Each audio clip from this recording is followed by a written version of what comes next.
The following program deals with a controversial subject. The theories expressed are not the only possible interpretation. The viewer is invited to make a judgment based on all available information.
The top talents in the comic book business are here to tell everything they know.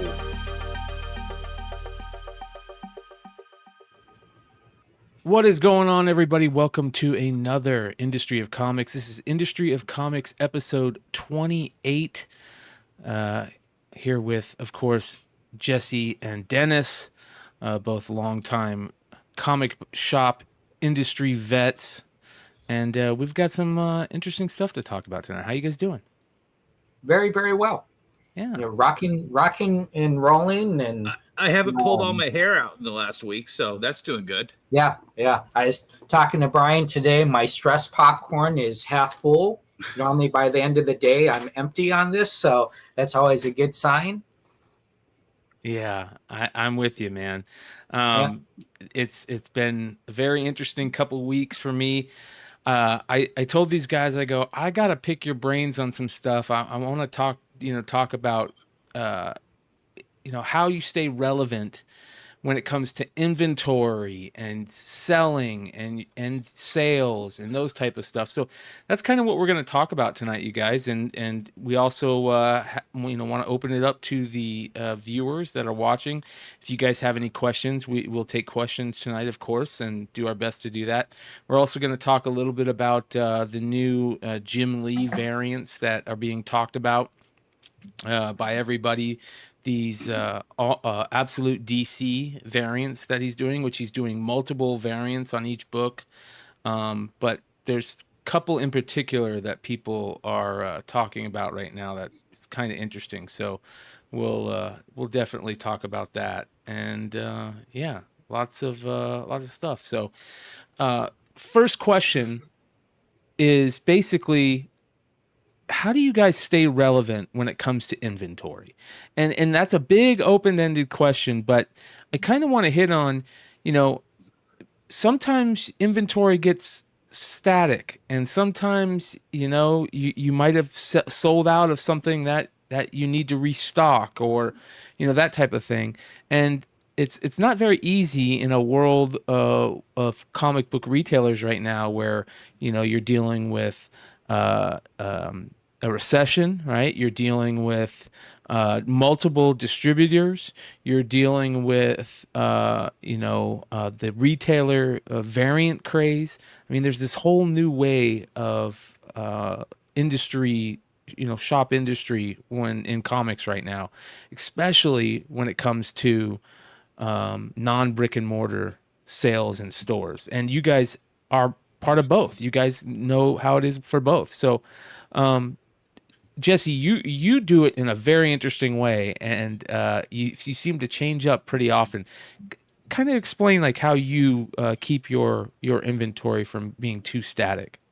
Yeah, I think one of the first things, and someone said it in the comments, when they mention Buc-ee's, right? They're like, long live Buc-ee's and all that. What you want to do is you want to have a personality, and this is for me, a personality beyond comics, a personality that people know who you are, what you like, what you gravitate to. They know I'm a Buccaneer fan. They know I'm at Buc-ee's every day. I love chicken wings. There you go. And so you're creating this personality that people want to buy from and people want to sell to. That's the first thing you want to be able to have these channels. And these channels need to be not just broad, they need to be wider than most people expect. So if someone comes to me and they say, hey, I got 100 long boxes, I don't say to them, how many keys do you have? I just say, how much do you want for the 100 long boxes? Right? Yeah. And my goal is to buy everything and not to leave anybody with anything left. So if they go to another store, they're not getting. Can I pause you, Jesse? I have a rule called no cherry picking. Yeah, no cherry picking. And you just buy everything. And the reason why is we can't identify. Yeah, you can identify Amazing Spider-Man 300 and New Mutants 98, but you can't identify anything else. I sent Brian a picture of what I sold Turok #1 for last night. I can't identify that price. How would I know Turok #1 is going to sell for $17, right? And so all comic books are good in my mind. So do I have evergreen? Yes, my evergreen is Bongo. Give me Simpsons. Give me Futurama. Yeah, that's my kind of my evergreen. I know I'm going to sell that. Give me a whole bunch of Godzillas because I know I'm going to sell that. Other than that, if Who is Betty White is the hot thing, I'm going to go out and buy all the Who is Betty White products for my customer base. And the final thing on keeping a great inventory for your customers is understanding your customers and knowing what they want. So a good group of customers that buy from me is a group of customers that like oddball number ones, undergrounds, strong women, bondage, cheesecake. Right. So I know when I go out and buy, I'm specifically looking for that for a specific customer that will always buy from me. It's hard to find the X Factor fan, right? Even though it's in every collection and you can get as many sets as you want. But if you can identify what you can sell and never think that, well, because it's not in the wherever it is, wherever, if it's not in the key collector or whoever as a key book, oh, I can't sell it.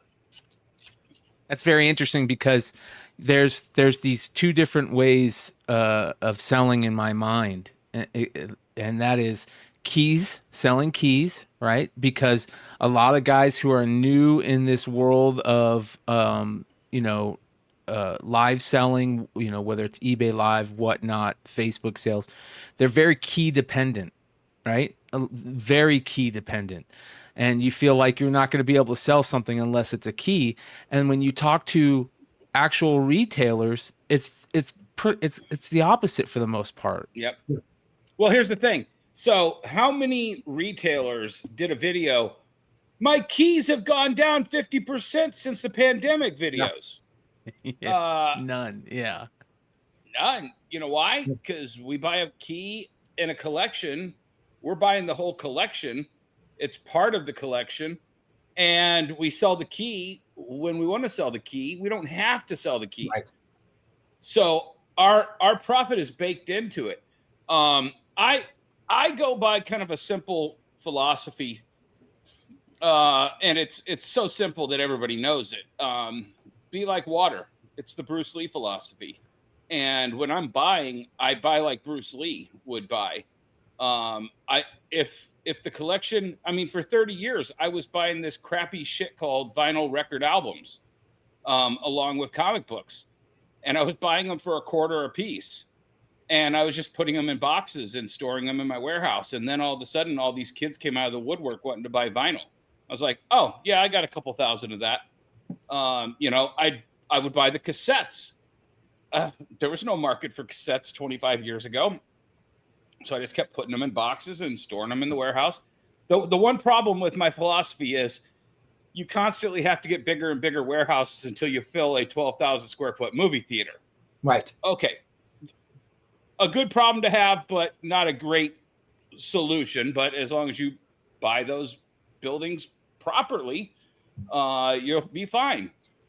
Well, isn't the problem, Dennis, and Dennis, I want to jump in on what you said. Here's the problem. And I have traveled to over 500 plus stores across the nation.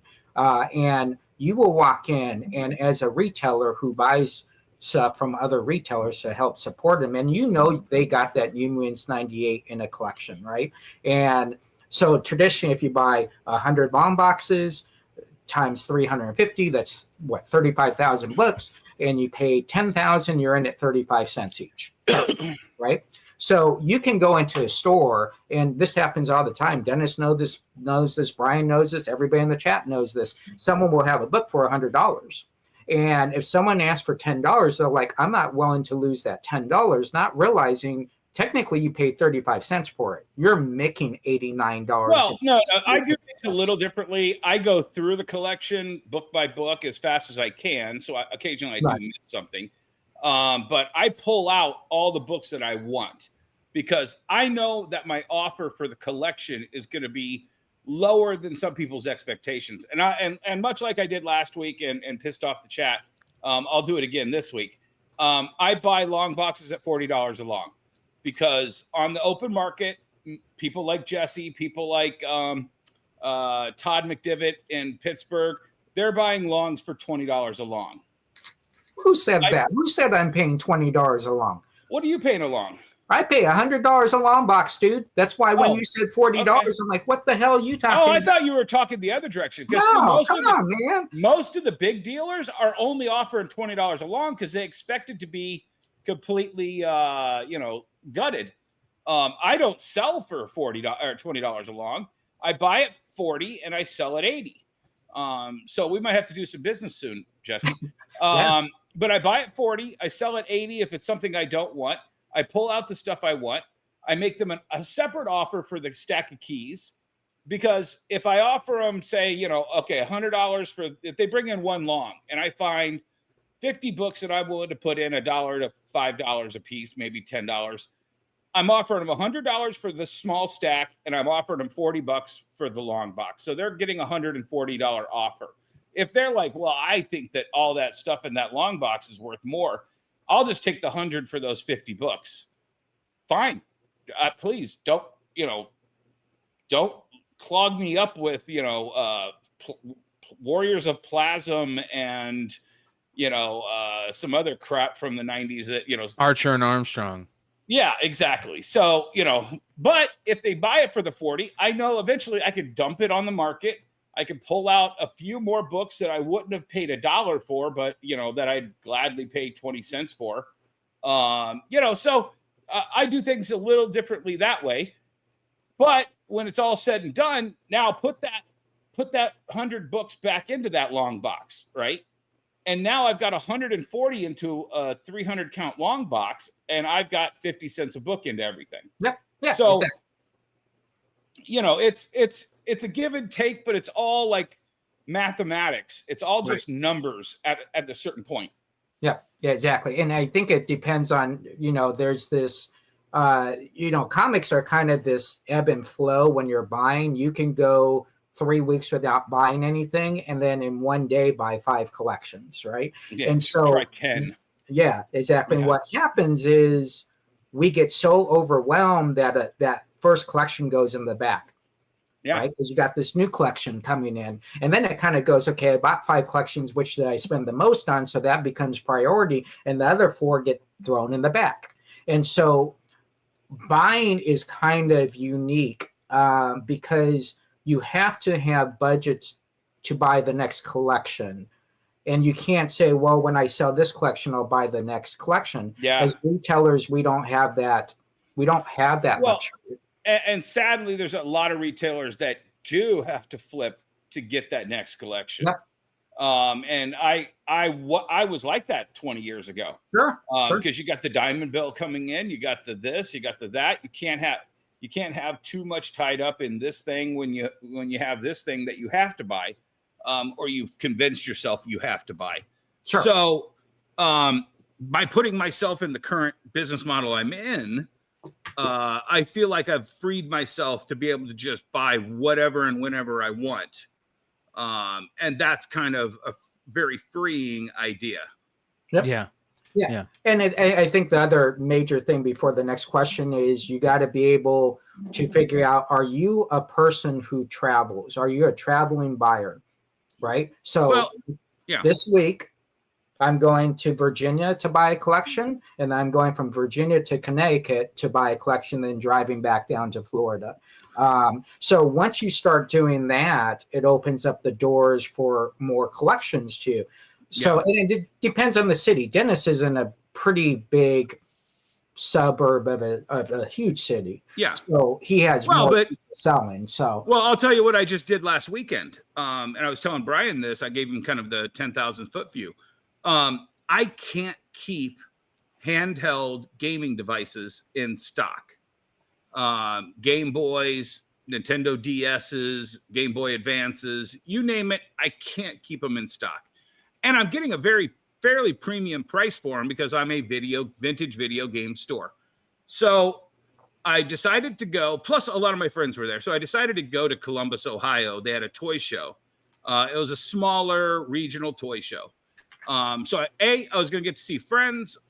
B, I was going to be able to test this theory out. My thought was, going to a regional show in the Midwest, I was going to come across a lot of video games and, vintage toys, etc. And there was all sorts of vintage toys I could have bought, but I was focused on, I really want to find a source for more handheld games. And I got to the end, and it was kind of those last dealer tables, where the promoter just kind of like, oh, you sell video games? Okay, throw you back in this corner. And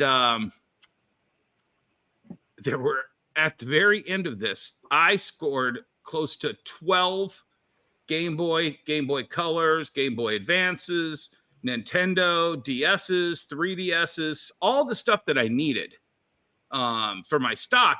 And it was at the end of the show. I was willing to make deals with them. Okay, if I buy all 6 of these, what are you going to give me? And, I'll tell you, the negotiating was tough. He had $450 on it, but obviously $450 didn't sell for the whole day. He said $400, and I was like, oh, I'm sorry to bother you. I was thinking more like $300. I'm looking for 33% off of your price. And he came back with $320, and I was like, okay, boom, $320. I pulled the trigger. I got, I think, 7 systems off of him. Went to another guy around the corner, got another 3 systems, went to another guy over in the other corner and picked up another 2. I was happy. I was like, oh, cool. I picked up a yellow Pokemon with the original booklet. I picked that up for $40. That's a solid 50 to 60 sale. I'll put a little bit more into it to kind of spread my inventory around just to have the stuff that I can't get in my region. Yeah. Well, and that very interesting thing, Funhouse, I'm in DeLand, which is between Daytona Beach and Orlando. I'm right smack in the middle, so pretty cool. The thing you're talking about, if a consumer comes in, they traditionally only have one of those. So you kind of have to go out to dealers and these places that have multiples, because the obviously most customers only have one each of those. Right. So that is a harder thing to actually sell and keep in stock versus comics. So yeah, it's very interesting. The part about being relevant is being consistent. Yes. And if you're consistent, you become relevant.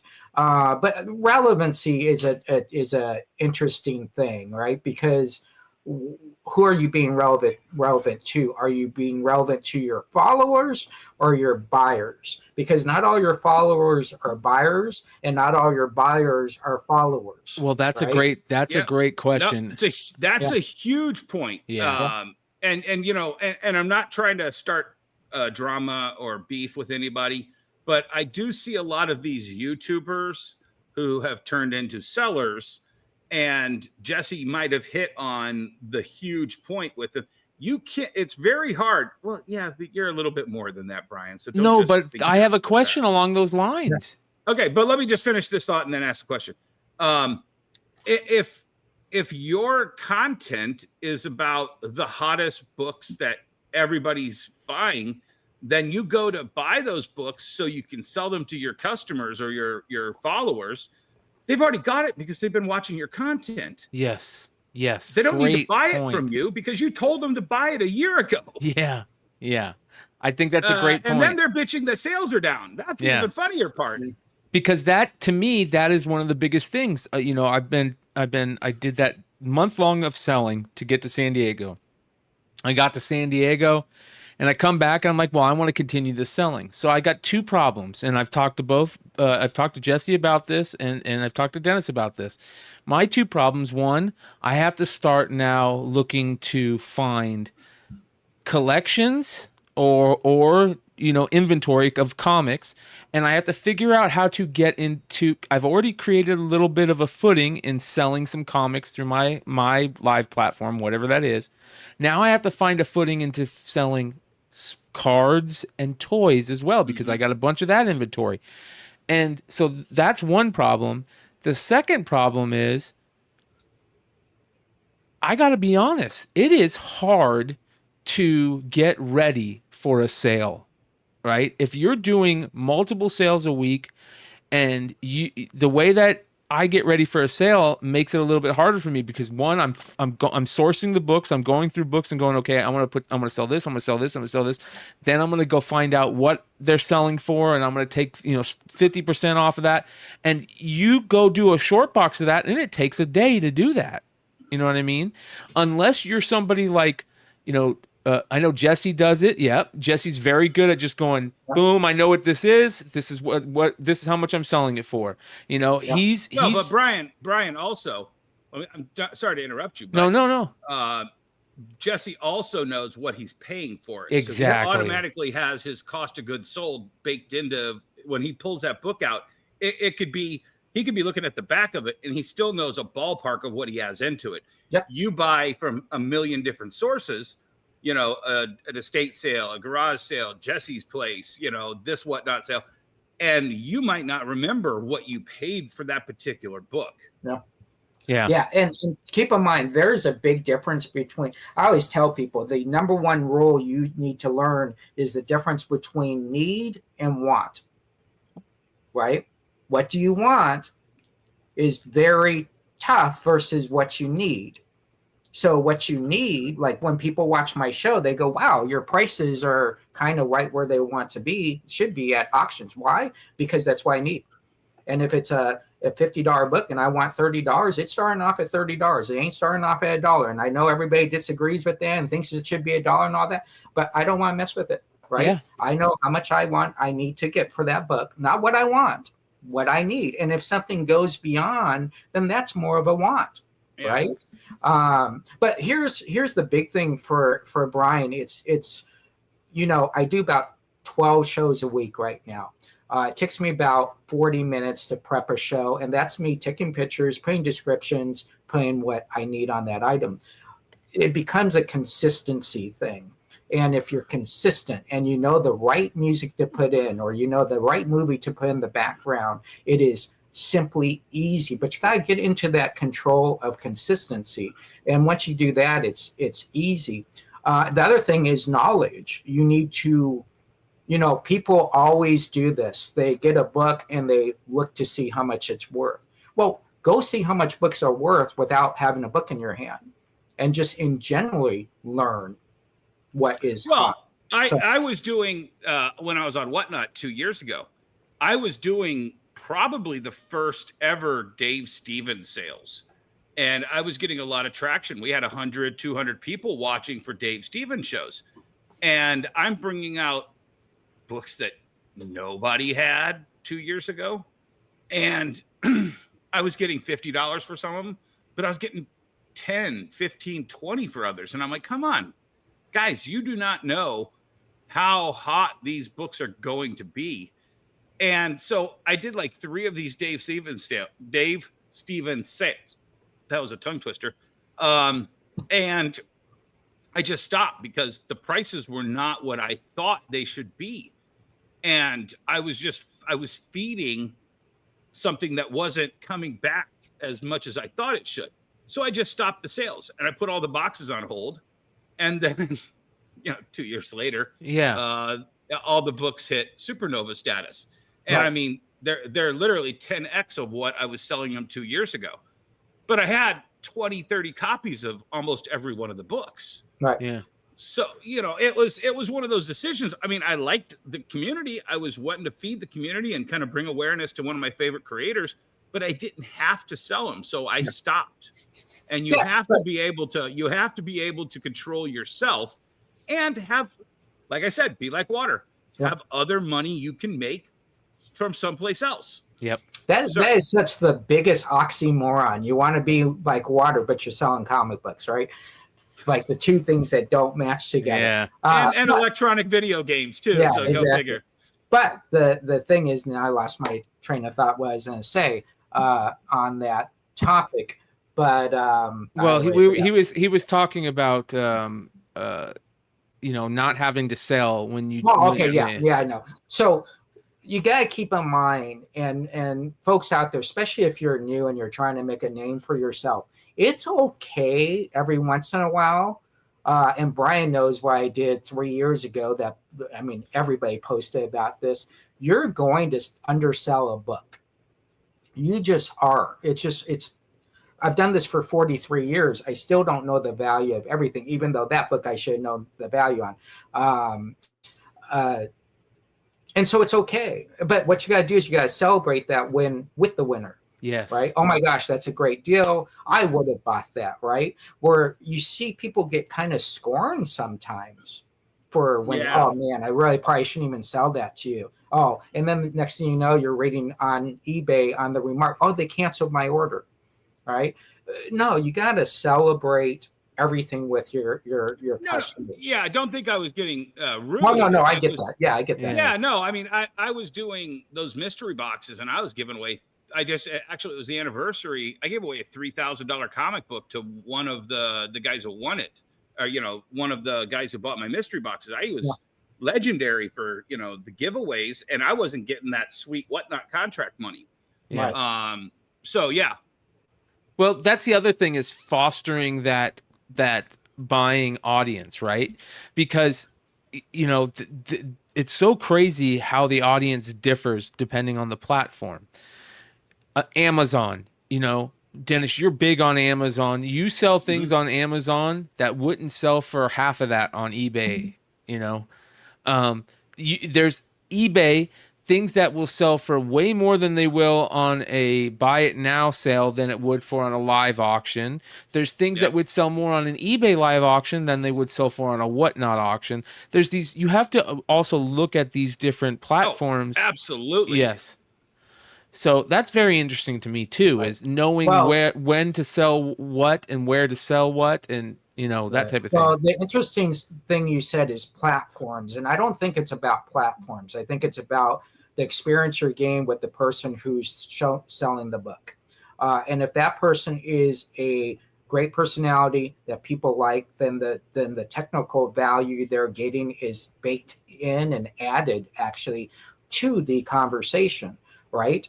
And so you have to look at the person presenting the book as well. Are they, I hate using the word carnival carny, but there are a lot of carnival carnies out there, right? I am, Dennis is, like Brian Polito is, and we just are there to entertain. Even when I'm selling a book, half the time I sell it, and then I'm like, you know what? I just talked about the Tampa Bay Buccaneers. I didn't even talk about this book, right? Yeah, but Jesse, tell me if I interrupted you again. Sorry. No, go ahead. No, tell me about it.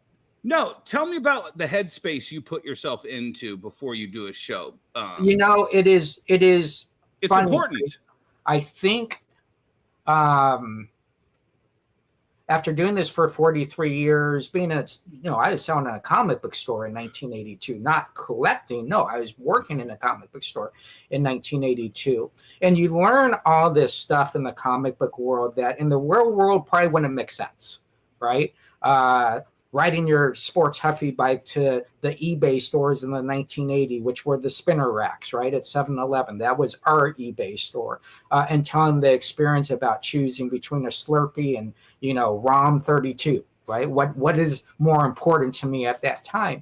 And so I think the mindset is not to think as a seller, but to think as a collector who's just having fun and talking about their experience on everything, whether it be, and this is where a lot of people, I think, kind of mess up sometimes. They get so comic eccentric, right? Where if you look behind me, I got wrestling stuff, I got Guinness Book of World Records, obviously that's a comic book, Buc-ee's over there, and you really have to tell people about your life and why you do this and why you enjoy it. My shows start at midnight and I go to 4 a.m. So, if you're entertaining from midnight to 4 a.m., you have a selective group of die-hard customers that want to buy comics, but they also want a great comic book experience. And they're also looking for a good comic book therapy, right? So, yeah. What would you suggest? Well, I asked a question, but I was also backloaded because I wanted to tell what I would do. So I have gone through several transitions. I used to be, just conventions and before eBay conventions, in-person selling, flea markets.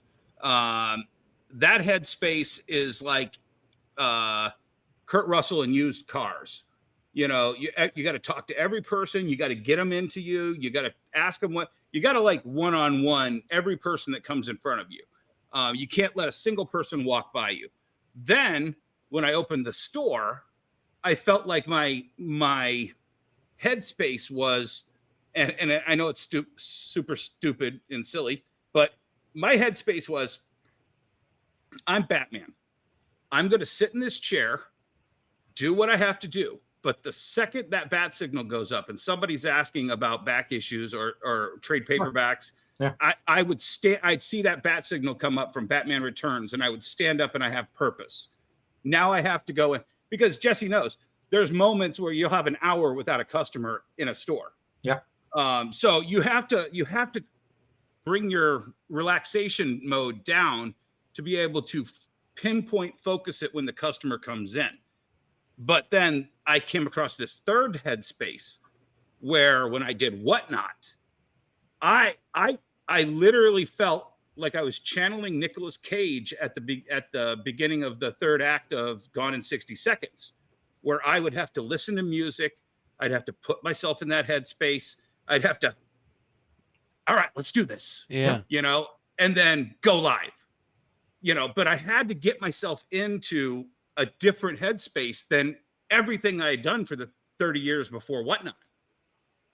Yeah. And then when I'd come out of it, there were some of those shows that they were only an hour long, but my energy level was so fucking high that I literally felt burnt out completely for the rest of the night. Cool. You know, I do have to ask you, what is a flea market? You know what a flea market is. You've never heard of flea market? No. Are you serious? It's the Midwest version of it's like brass armadillo. That's a flea market. Oh, a swap meet. Okay. Yeah. So, So you know when they set the tables up outside? Yeah. Well, Yeah. you know, in the right season. It's just where people sell their wares. Yeah. Okay. So a swap meet. Okay. Or it's a flea. Yeah. That's what a brass armadillo is a flea market. Okay. Yeah. You know, there's a great comment in there about I forgot who said it because the name disappeared. Vintage T-shirts, VHSs, Blu-rays, DVDs, toys, Legos, and all that. I don't think I've ever not bought everything from someone, all their collectibles, since I've been buying since 1982. I've always come into the mix with saying, okay, how much do you want for all your collectibles? That's toys, whatever. You know, pictures, bottles. I don't care. I want everything. And that sweetens the pot. And you actually get better deals when you go in and the person doesn't have to do it. The other thing in Arizona, I have buyers for everybody. So I have a coin buyer, I have a stamp buyer. So when I do get stuff that I traditionally don't sell to, I'm already farming that off. Yes. And maybe not gain a lot of money for it, but at least I don't have to deal with it. Because again, that storage, that space, I don't want to pay for space for stamps. Well, it's also energy and lack of focus too. That's the other thing. People don't realize when they think that they can just, I can get into selling comics now, or I can get into selling collectibles now. You don't realize how to focus your energy and your time. You know, it's a very interesting thing. You have to be very, I don't know the word, like you have to write down, okay, I'm going to do this, and you force yourself to do it. If you waste time somewhere else, you're wasting time on something that's not going to get done now, you know, that type of thing. Like I'm learning how to, okay, I need to make sure that if I'm going to set up a sale on a selling platform, I need to have 2 sales out already ready to go. That way I don't have to, you know, if something happens, I don't have to sit there and set up the whole sale again and get caught behind. I feel like you have to schedule out your time better. You have to be better about your time management in a big way. Well, and the other thing you have to do is during the show. So if someone says, do you have Conan the Barbarian? We don't want to say no. What we want to say is, hey, I don't have that right now. Be on the next show. I'll have that. Yes. And you jot that down, Right. So that the person knows they're still important. Hey, you might not stay on the show now because I don't have any Conan, but tomorrow I will have it. So that goes on your time management sheet for tomorrow. Yeah. I got two stories for exactly that. The first story was about 2 weeks ago, a lady came in and asked, do you have the first Twisted Metal for PlayStation? And I was like, I think I've had it, but I'm not for sure. We don't have a computer inventory system for all the video games because they come and go so fast. So we go over it. We don't have it.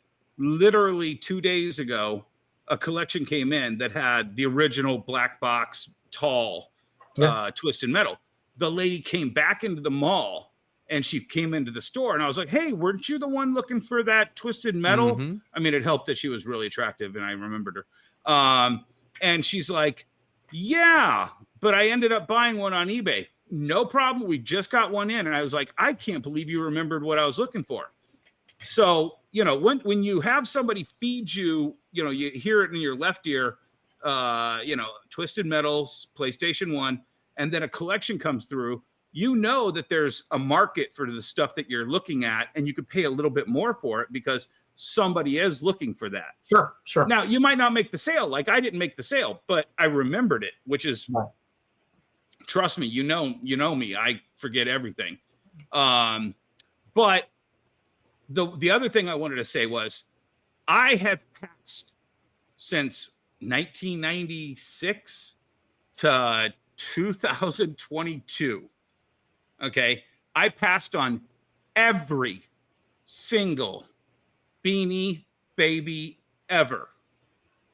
But when I decided I was going to build this little vintage themed comic book store for the 90s, I was like, God, they all sold Beanie Babies in the 90s, didn't they?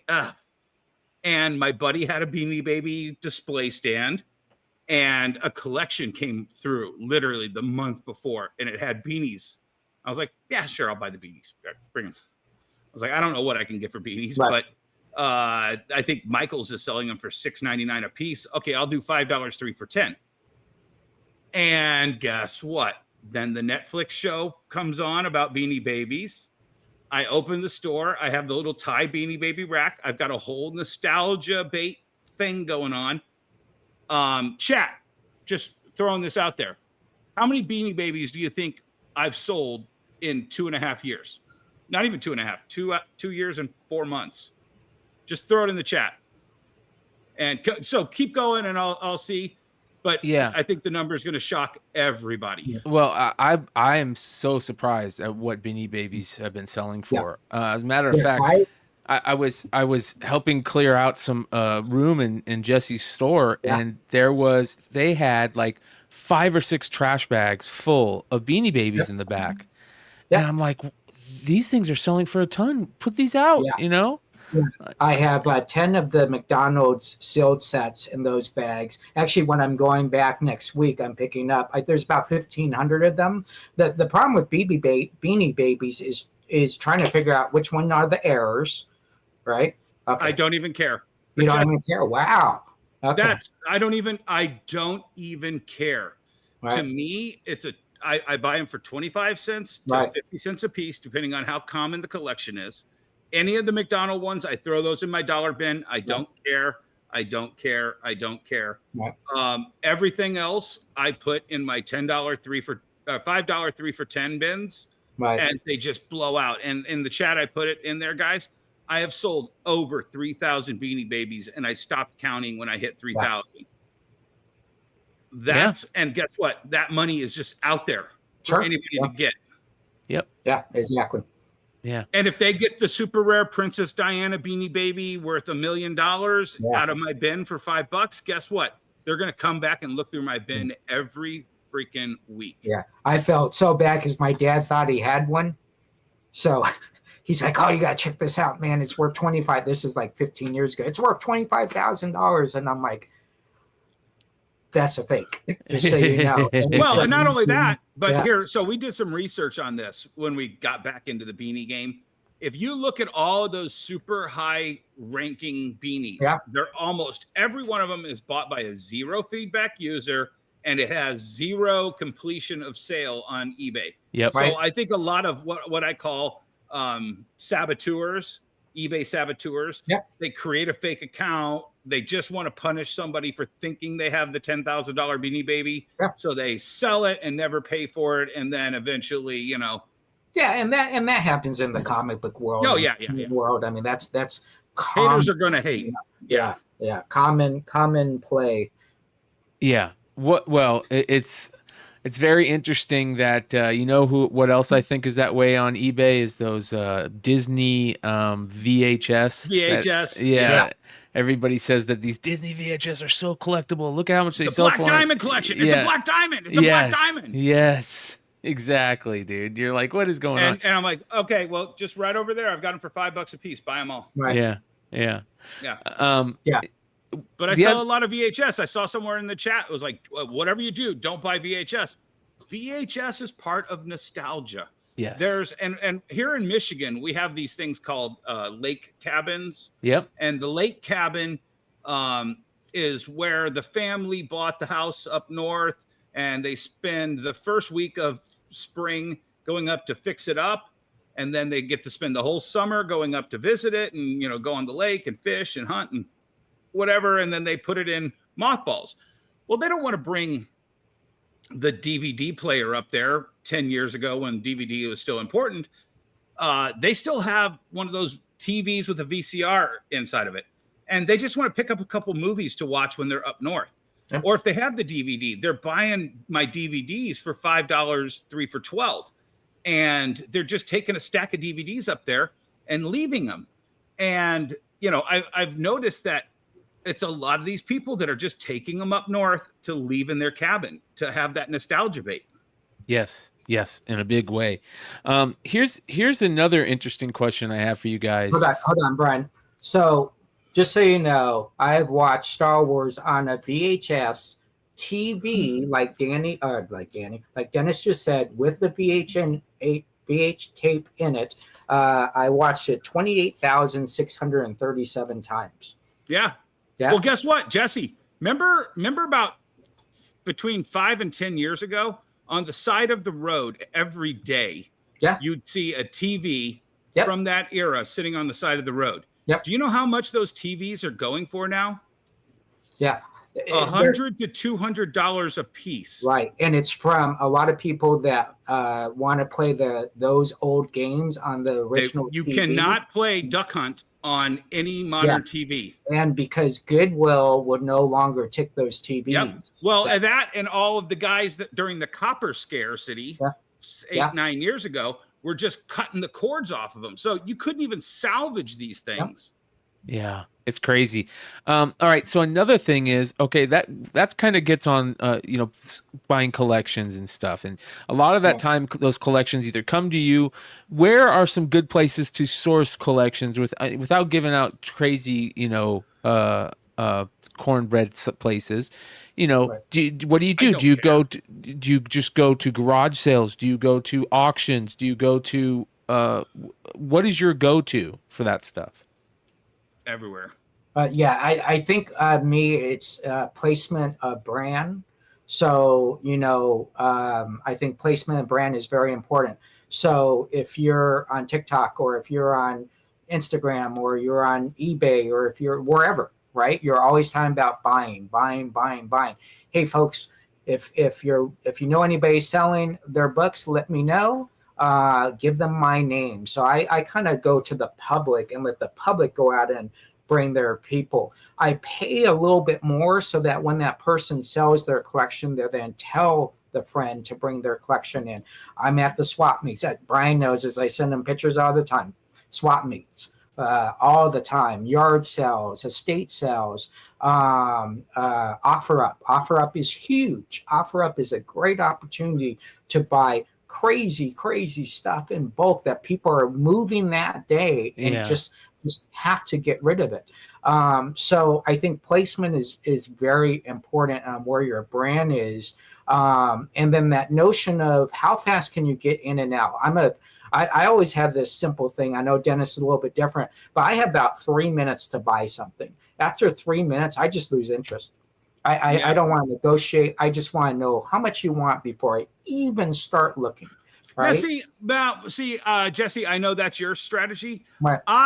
I give a different strategy. I like to educate the people that come in. because No, I'm talking about out in the market. I'm not talking about people. Oh yeah, I walk up to a Yeah, table. I'm like yeah. the fucking Terminator. I'm like, if you don't have a price for this, I'm offering this, and I'm walking away. Yep. Yeah. Yep. Like, okay, so I'll give you another example. And this is something that is a year and a half old cornbread. When Toys R Us closed and I was going in to buy all their clearance stuff, when they were at 90%, they still had a giant freaking wall of Skylanders. It was the hugest thing in the world, and it's actually what helped kill Toys R Us. They went overextended on Skylanders right when the kids were like, yeah, no, we're done with this. Sure. I didn't give it a second thought. I bought a collection right before we opened the game store that had Skylanders in it. And I was like, all right, just put these Skylanders in a box over there and just get rid of them. And they sold. I was like, who did you say we're buying this from? Skylanders. Oh, no. What company? No. Toys R Us went out of business with a million of these things. Yeah. So I put it in the back of my brain as worthless, completely worthless. Right. And unbeknownst to me, there's an entire nostalgia factor to Skylanders. Yep. So I bought this collection. We sold through like 20, 30 Skylanders like that. So anytime I see Skylanders now at flea markets, at estate sales, garage sales, I just say, how much for all the Skylanders? Yeah. And they're like, well, I'd have to add them up. I'm like, just give me a price. Yep. And if the price is right, just last weekend at that toy show, guy had an entire table of Skylanders. He probably sold several of them. He was like, they're 2 for $5. And I counted them up. He had like 17 left. And I was like, we take $20 for all of them? He goes, yeah, here you go. Yeah. You know, if I had the opportunity to go back and I could take back technology with me, I would live stream out of KB Toys. Yeah. It is amazing when you look back at what we were getting stuff at KB Toys. That was the mecca. I could talk about Ollie's all you want, but Ollie's also sells furniture and landscaping tools and beds, right? Yep. But a true collectible store that you could have made ton of, and I was making a ton on regardless, but if I had live streaming KB Toys, oh my gosh. Well, let's talk about that, because that's a big part of what is going on now with Ollie's. I mean, you know, Ollie's is that place that, you know, if you're lucky enough and you have it in your town, it is a money-making machine. But how long is that going to last, right? I mean, it's already out there. People know about it.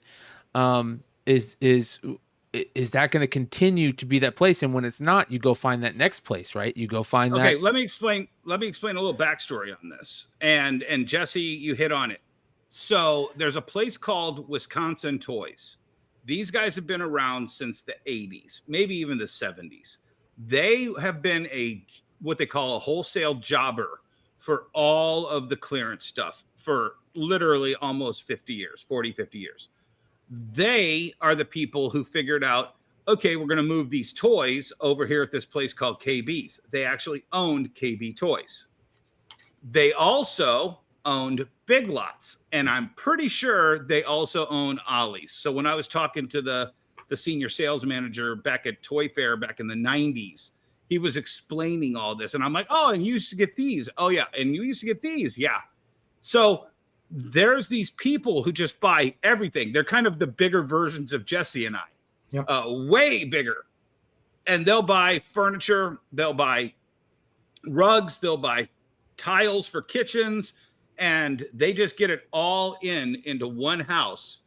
And I think there's a thing over Wisconsin Toys. But Wisconsin Toys was the one focusing on toys. And they also used to open up like these little toy places that would open up around Christmas time. And you would always see like all the African-American dolls were there, because if they didn't sell in the white communities, they'd all get wholesaled out to these guys. Sure. So there's a market for all this stuff at every level. Yeah. And, sure. you know, I was just talking I just went to a garage sale like a month ago, and I had been looking for this freaking figure forever. It was the Kraglin figure from Guardians of the Galaxy, where he has Yondu's sword or arrow. And it was part of the wave for Guardians of the Galaxy 3. Never saw it anywhere, and I kind of needed it for my personal collection. I go into a garage sale that buys a whole bunch of, you can just tell he just buys a whole bunch of junk from wholesalers. And he had 8 of them for $4 a piece. And I'm like, are you kidding me? I couldn't find this thing to buy it at 20 to 25, and this guy's got 8 of them for $4. Okay, I'll just buy them all. Because if I couldn't find it, I know there's somebody out there that can't find it. Yep. And at some point, I'm just going to run across some show where Sean Gunn is at, and I'll just have him sign the rest of them. And then they become a $4 plus $30 equals $75 bump. Yep. Right.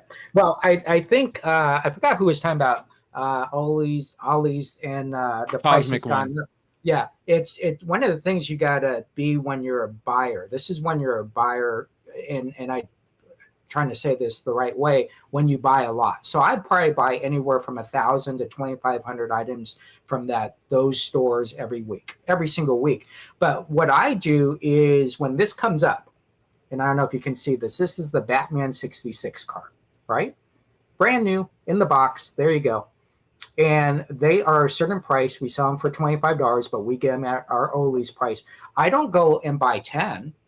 I go to all 5 stores and I buy them all, right? You can't leave anything there. You got to buy them all, because if you want to kind of not corner the market, but establish the price, you have to own them all. That Wolfman 1599 car, I will tell you, I was able to buy 30 of those. I sold all of them in 2 days. I went back, they were gone. And at that time, they probably had 100 at every store. And so I learned that, listen, if I see something, you got to buy everything, right? And you got to go to those 5 stores, and you got to get in your car, and you got to do the work. So this is about doing the work and going out there and understanding what you're buying. Not everything I'm going to buy there, of course, but I'm going to identify what I can sell and buy for $8 and sell for $25 or $30, whatever it is. Omnibuses, right? They're $125. You get them for $29. That doesn't mean anything if you can't sell them. Yes. Right. Yes. Right? And that's the important thing, is knowing, again, back to knowing your... Nothing for the kids. The kids can buy them from me. Yes. There Yes. Well, and let me tell you another story. So this came from the Detroit Legends. So we had this guy named Old Bill. Bill is a Vietnam vet, just passed away a couple years ago. God rest his soul. I bought almost everything I could at his estate sale. It was some of the best curated collection I'd ever seen of pinups and telephones, and you named it. But Bill used to work for me. He worked for me for about 6 months. And he told this story one day while we were all out smoking. And he told this story about, he was working at this one comic shop in Detroit.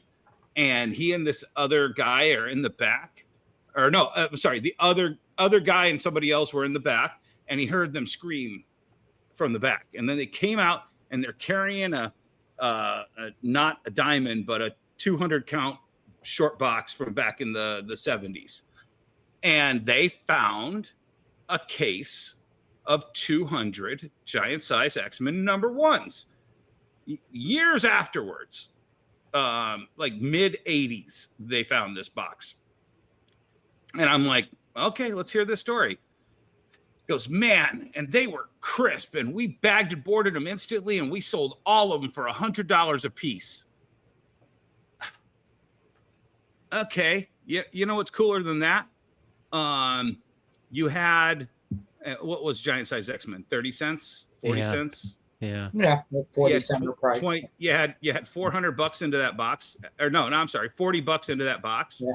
I'm like, it's a cooler story that you sold 10 each at 100, and then the next year you sold 10 at 120, and the year after that you sold 10 at 150, and then when grading came around, you got 9/8 on the rest of them, and you got 1,000.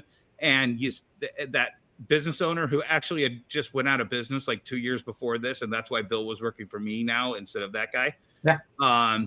He made way more off of that than a measly $20,000 in 1985. Now, I mean, I'm jaded that way, but we talked about it last week. If you have a find like that, you owe it to the market, and you owe it to yourself to maximize that. Yep. And if you have nothing into it, why are you in such a quick hurry to sell it all? Yep. Yeah. And Righteous Flipper was asking about free shipping. I don't think I've ever done free shipping on anything. Dennis, I've never done. Yeah, Nope, I've never done nope, I free refuse. shipping on that. Yeah. I know wouldn't- why? Because shipping costs money. Yeah, exactly. I don't understand why you would do free shipping. Now, I will tell you, a lot of people, when you see free shipping, they've baked it into the price. Right? Yes. Yeah. Exactly. So we know how that works. I think what happens is a lot of people think they have to be the lowest price to sell something. That's FUBAR. That is completely FUBAR there. If you give great service and you have a great item, put it at the price you want it. If someone's $5 less, let them sell out. Yeah. But don't just say, "Oh, I'm going to do $24.99. I'm going to get free shipping and all that." You know what? Why don't you just? I throw this back at some people. It's like, well, there's other people selling this for free shipping. I go, you know what? I can put a $5 bill in it if you'd like me to, but I'm still going to ask for $5 more. Yeah. Yeah, and so, but again, it's a different group of sellers that come in. They're trying to make a name for themselves, so they figure, well, if I'm last, if I do free shipping, and that's fine, I get it. But at some point, you have to become a businessman who understands sell-through, turn rates, bottom lines, understands your margins, understanding what evergreen means, understanding how to be that person that goes and says, listen, I'm going to buy this out so I can control what this is actually worth. And so that's very important. That's why when I see people buy stuff from San Diego Con on a Saturday on live streaming, and I'm seeing they're saying, yeah, but if you wait till Wednesday, you realize you're going to get that for $20 less, right? Because the real market comes in, the real sellers come in. That FOMO's a bitch. Yeah, exactly. Have 50 copies, and they're willing to sell them for $20, where that one person only has one, and they stood in line for 2 hours for that one copy. Yeah. Right. Yeah. So that's what you got to be. So that's how you got to look at. What about? Okay. So what about? Ollie's is a place where you can kind of get that newer inventory. Is there a thought process for you guys anymore that like you search for that newer stuff, or is it just it's just not worth it? You know what I mean? And what I mean by that is, selling new books, selling new stuff from that's directly out. Do you source it from the actual producer of these things? That type of stuff. I see you guys laughing about it, but like I'm laughing about what Jesse's about to show because he showed it last week. So this is what you got to be careful on. So I'm not going to tell you how many I bought. I'll just say I bought a plethora of cases of this. A plethora. Yeah. So if you look, what does that say? That says John Wick on it, right? John Wick. Yeah. Hey, I'm going to buy them all because it's John Wick on the site. They don't show you a picture, but if you want a John Wick mini mate at 17 cents each, right? So I'm like, oh, cow. How many do you got? Oh, a couple thousand. Well, let me take XYZ. It's not John Wick. It's Vigo, whatever that guy's name is. So there we go. That's an example of sourcing it from. You do get burned. Yes. You do get burned. Yeah, exactly. So I'll tell the story, but I won't tell the prices because it's one of our friends of the show and a friend of mine. So Lauren Becker, everybody in the Midwest knows Lauren Becker, Comics Pop. He did that toy show. And when I came around 2:00, he's like, Dennis, you want to buy my whole booth? And I'm like, my ears are open and I have money. Why? Yeah, sure. He threw out a price and I'm like, I counted up the units and I was like, there was some really cool stuff in there. And I counted up the units and I'm like, maybe at this price. He goes, let me try to sell a few things and then we'll talk. So I came back around after I had ran back and bought all those video games. And he's like, hey, I sold another couple things. Price is now this. And I'm like, okay, let me go wrap up a couple things and we got a deal. I came back. He's like, hey, I just sold a couple more things. The price is now this. And I added up how many units he had. And like I said, he was at that price. I was at this price. We were that far away. The more he sold and the more profit it went almost, it almost went within 10 cents to the unit of what I wanted to pay initially. And he got more profit out of it. And I got it for the unit cost because guess what? For me, it was just numbers. He had great stuff. Yeah. He got his profit out of it. It came to my unit price. We made the deal. He boxed it up. And I'm pricing it all yesterday and today. Yeah. And sometimes, you know, I'll do buys. You know, it's kind of funny when you've done this for a long time and you start becoming friends with people and you, of course, there's separation of business and friends. Oh, yeah. But when you have friends in the business, sometimes you'll go out and you'll help that person by buying it, knowing that you're actually just helping them out. And the dollar amount kind of is okay. You're kind of thinking, but you're really not thinking about that. You're saying, how can I help out my friend? Right? Chris Rupp, who has had 37 sellouts at 37 conventions, right? And what's happening is his friends at the end know he's selling out at the end, and someone walks up and says, "What's your price?" Okay, and he sells it to them.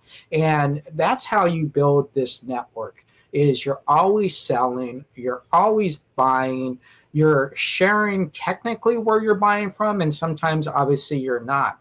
But what I tell people is if the price is great and it's amazing, that doesn't mean you actually buy. It has to make sense for you. Dennis likes to hold stuff. So that's a little bit different for Dennis. Dennis might say, well, it's great. I'm not a holder, right? You're the exact opposite. Yeah. I get it in. I want it gone within 72 hours. Every single thing, including the box that came in. Why? Because I'm buying so much. See, and I buy at the unit prices I buy at so that I can flip this much to pay for it, then flip this much for profit. And then if this part doesn't sell, I'm already in profit. It's $0 in my inventory. I can either blow it out at a pure profit to somebody like Jesse or, you know, one of those dealers, or I can put it in a stack of shit until one of those books becomes $1,000. Sure. Yeah, exactly. And so that's kind of how it works. I can't tell you how many times I've gone into my back room, opened up the thing, and it's Howard the Duck #1 magazines, and I got like 70 in there. I'm thinking, what the heck? I was trying to pay my power bill last week. I could have sold these. But that old Bill story was one of those integral parts of my thing. I don't want to ever be the guy who said, well, I had 200 of those that goes for $10,000 now, but I got $100 a piece for every one of them. Sure. You know, I'm just never going to be that guy. Yeah. I had a great sale. Brian took part of it where I had bought that collection, and I went live and literally went live from a warehouse that I had bought. And while I'm live, I forgot where I was. I might have been on my personal page, wherever I was. And I had my mask on. Yeah, CBSN. I had my mask on. I said, guys, I just bought this. And what happened when I opened up the thing, dust came out. And when dust comes out of a public storage, folks, you have gold. Mm-hmm. When you see the dust this thick, you have gold. So everybody's like, well, open up a box. And no joke, I grab a box, and people saw that the guy unlocked it. And Brian was watching this live, so he's my witness to it. Cal was on there. And I opened the first box, and the first box is 17 Batman Adventure 12s. Yep. Not even bags and boards. Perfect condition. Yeah, perfect condition. And so we start the selling process right there. Yep. Yeah. Right? Okay, we got these. How much do you guys want? Boom, boom, boom. And then I end up with like 30 first. It was a crazy collection. But the whole notion is you should always, the old ABS thing from Brian Polito, always be selling. And so when the opportunity arises nowadays, it's a little bit different. You have all these opportunities to sell. You could literally buy a collection in Missouri. Well, I don't know if you can do this in Missouri. Pull over on the side of the road and start selling. Yes. Right? Yes. Yeah. Some states that's illegal, folks. So just so you know, you can't just pull over and start selling stuff live on the side of the street. So, but we have those great opportunities. So when you have those great opportunities to sell at any time, that also allows you to buy a tremendous amount of inventory because you know you have the opportunity to sell it 24/7. And so whether it is Ollie's or Walmart or whatever it is, use those vehicles. I tell people, listen, I know the manager of every Ollie's out here, or Ollie's. I keep on saying Ollie's, but Ollie's. I know the manager of every one out here, right? And I walk in, they say, hey, I just got this and I got 30 in back. Let me help you out. Let me take them all. Yep. Right. So. All right. So that's just an idea, for inventory. You guys will be talking about stuff like this constantly, but I just kind of wanted to start off the show with that and get an idea about how, people, well, to summate everything, you have to expand your product mixes so that you can buy more different things. Yep. You have to build your networks. You have to always be available. You always have to have a pocket full of money. You can't write checks for this stuff sometimes, yada, yada, yada. So, it's all different kinds of steps and facets to this, but you can't, there are people who've tried and they've failed but you can't be Jesse and Dennis on day one. It's hard. Yep. Yeah. I think it's one of those things when you buy a collection. This is the funny thing about a collection, and then Dennis or Brian will go on to your next thing. Is when I'm buying a collection, I'm thinking three things: price, labor, bag and boards. That's the three things I'm thinking of, and I'm calculating this in seconds and like milliseconds. You open up a collection and you say, oh my gosh, I don't have to bag and board anything. It's actually an order, which is very rare for a collection to be an order, right? So my cost goes down tremendously. My labor goes down tremendously. I don't have to bring in Brian to help me go through 100 long boxes and not one book be in any sequential order at all, right? And so when you buy, you got to think of all those things. Just because I go to the 5 Ollie's, I also have to consider the gas I'm spending, right? To go to 5 Ollie's in Orlando, Daytona, DeLand, Orange City. So there's cost factors to everything as well. So, yeah. We got a very interesting thing happening in comics, in my opinion, right now that could be a very big deal for DC, and that is they are going into their new storytelling thing, this Absolute DC. It's it's an initiative called All In. Snyder and Joshua Williamson are doing this new world.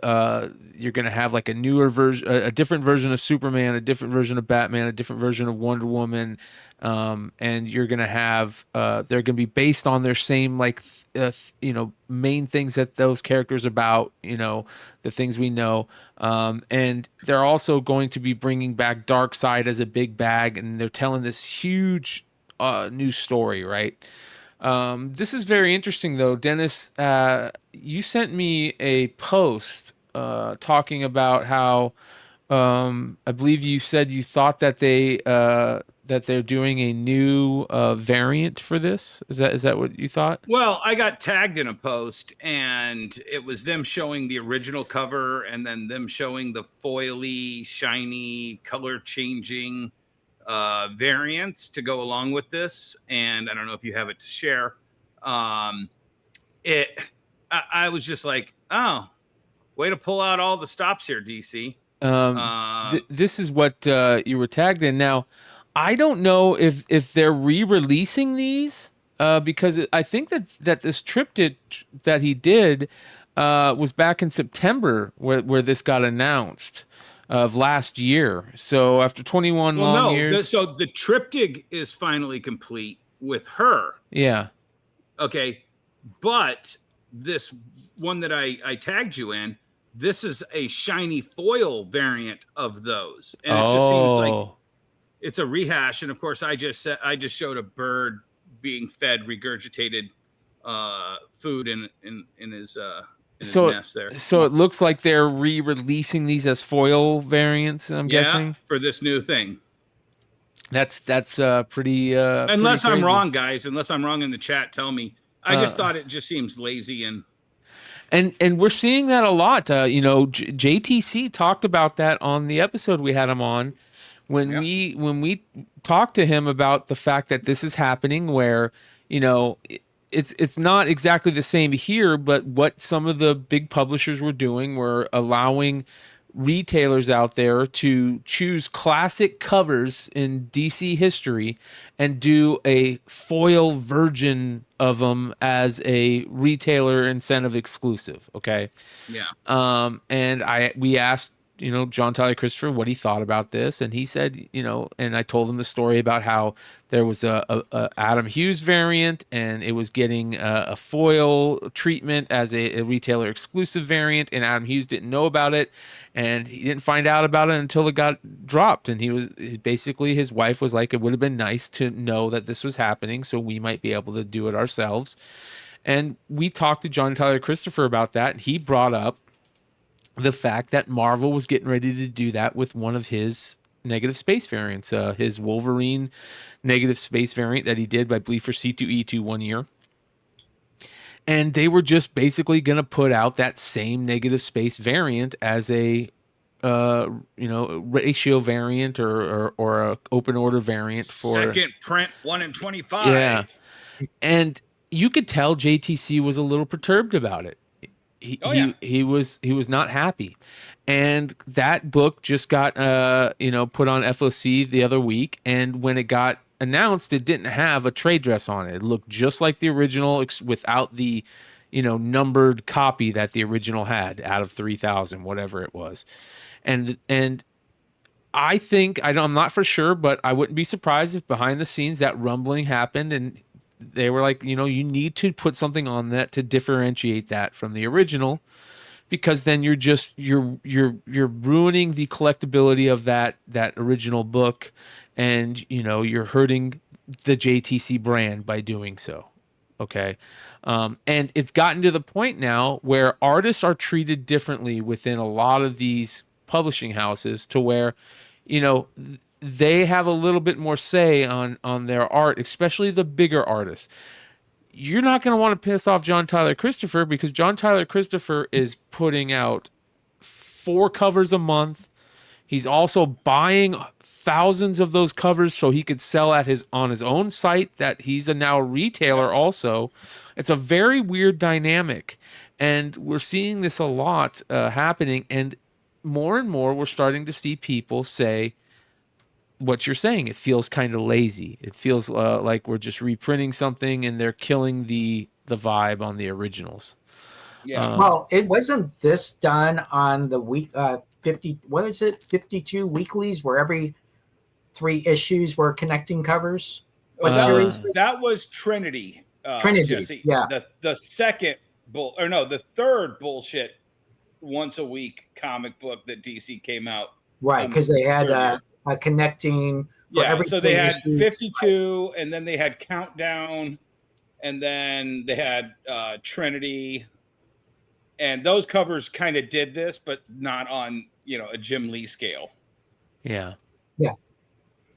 This is very interesting, but I got to be honest. This new event that's happening with this absolute DC stuff looks very interesting to me.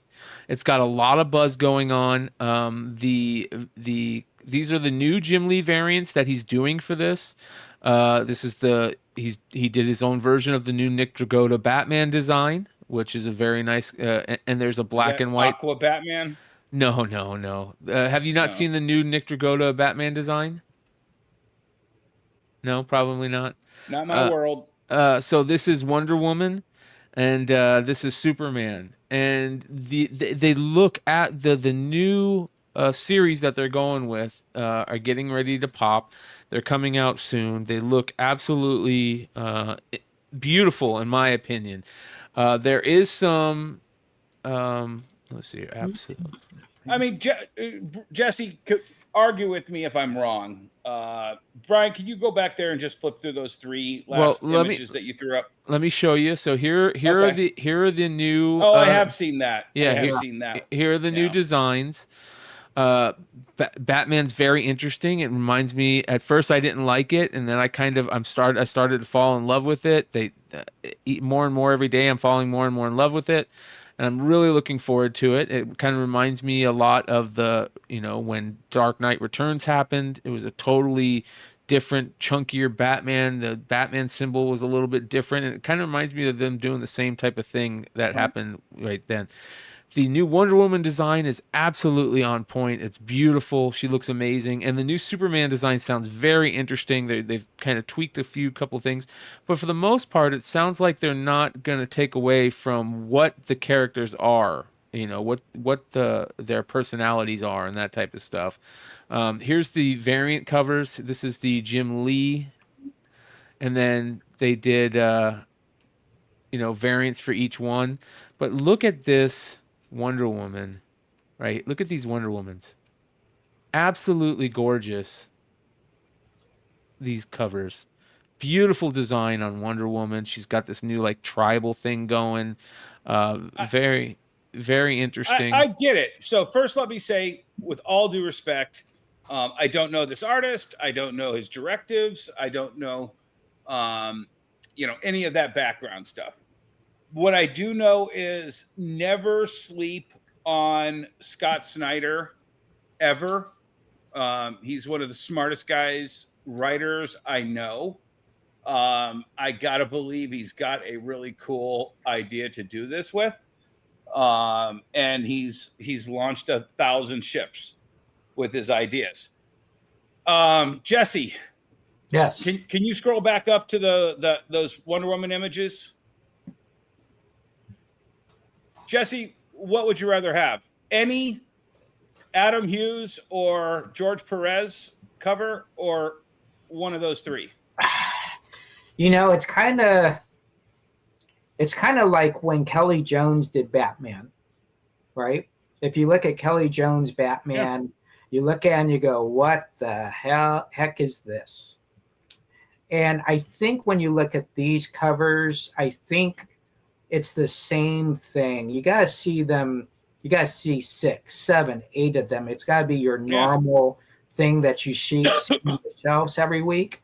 But it's out there, and maybe it's directed towards the new generation of buyers.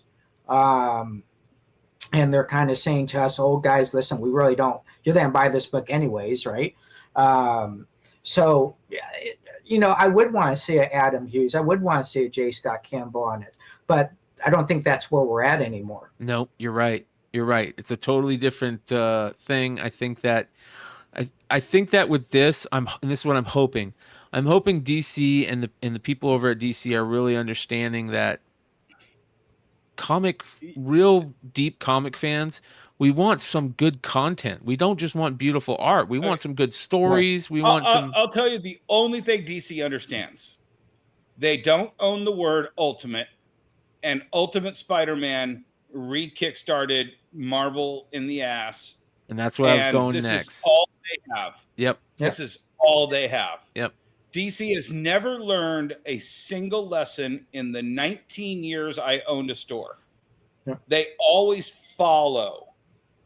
And they usually follow badly. They're like the carbon copy of the carbon copy sometimes.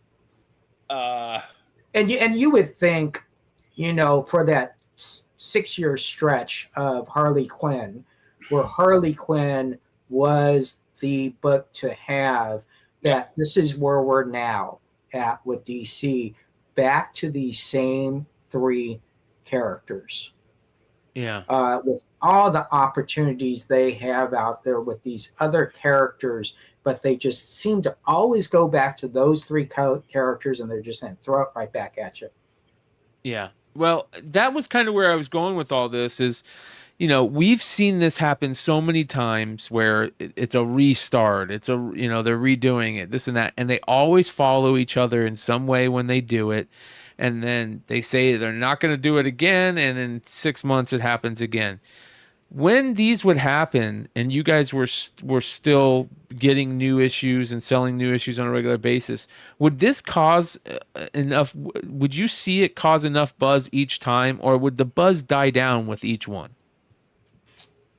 It goes with that role of beyond issue one, right? We kind of look at issue one, but then we're kind of saying, okay, issue 3 is where we have to know what we're doing on this book, right? Or issue 2. I actually had a very interesting perspective on this, but go ahead, finish, Jesse. No, so something like this, does it? I think sometimes it depends on how they promote it, right? I'm not talking about online socially. I'm talking about, I was in a discussion board last night. And I said every comic book should start off with a half or an ash can. And they should just send it to the store and say, put these in your box holder boxes and put them on your counter. And characters like that, when you just throw them out and you just put them on the racks, I think number one, you confuse the customer. That's the first thing. Number 2, you had mentioned Scott Snyder. Well, Scott Snyder's a writer, right? Yeah, so unless Scott Snyder's name is on that book on the front, they don't even know it's a Scott Snyder book. Right. So it's up to the store to how they promote it. And you got to keep in mind, online stores, when you're buying evergreen stuff or static stuff or stuff that's just coming out, no one's pitching you. Yeah. So when you're, I think it's the pitch and what that store decides on how far in bed do they want to get in with DC titles, new titles coming up. Yeah, they're real quick. They're not. Hector Ortiz says, "So is DC re-releasing the Trinity foils or not?" They're not re-releasing them.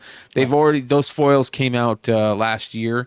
It was just something that Dennis sent me, and then I used that to jump into the all new DC stuff where Jim Lee was doing everything. But yeah, these foils were re-released last year. Shout out when to. Was this post then?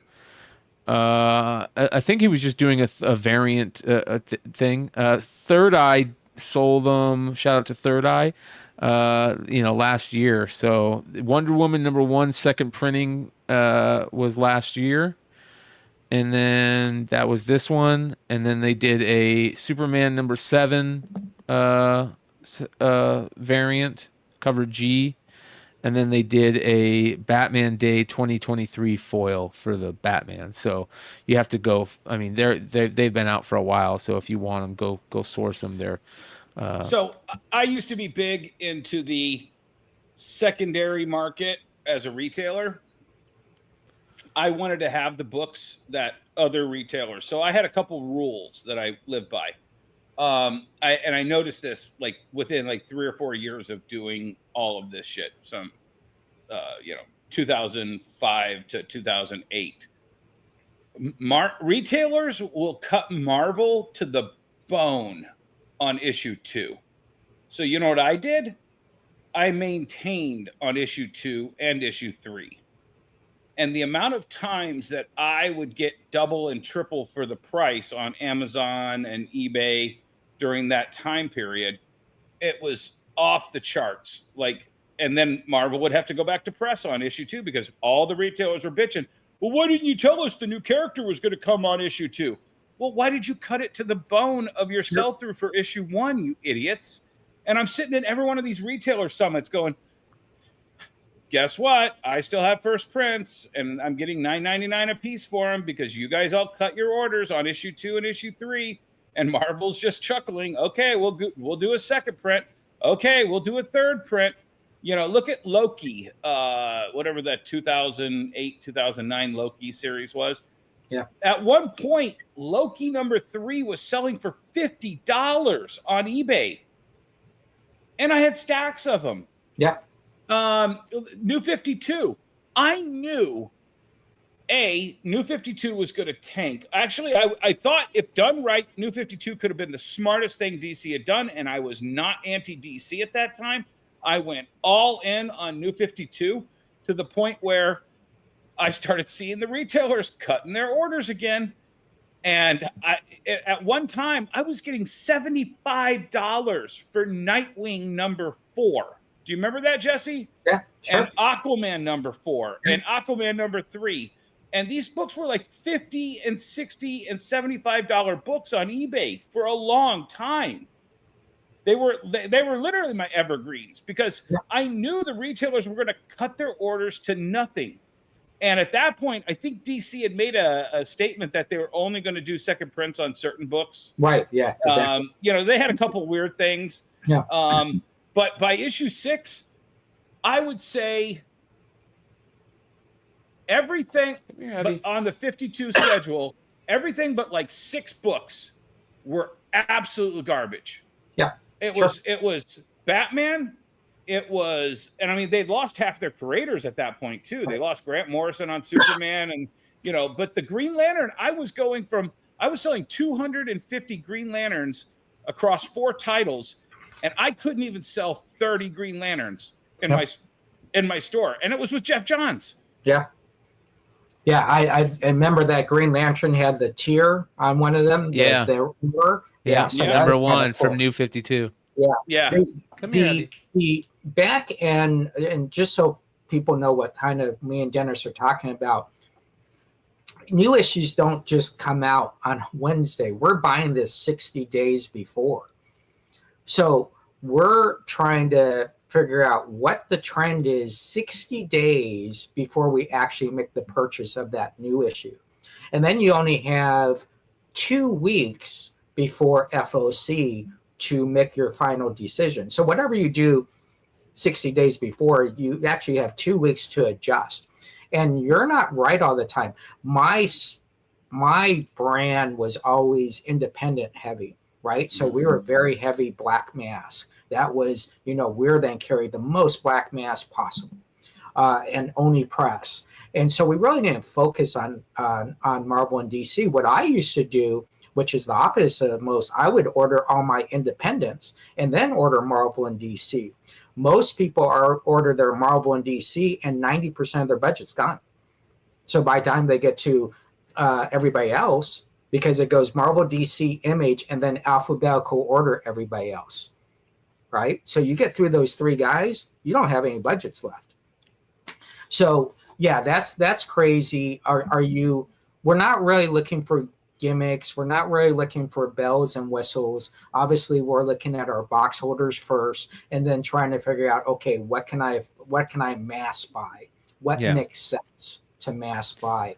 And then not get caught into that second print, third print, fourth print, fifth print because you bought enough on the first prints. Yeah. There's no tea leaves to this. It's not even educated guessing. It's throwing something at the wall and hoping it's not getting emotional and looking at it as a commodity, like I was talking about last week. I knew that retailers were going to cut their orders, so I bought.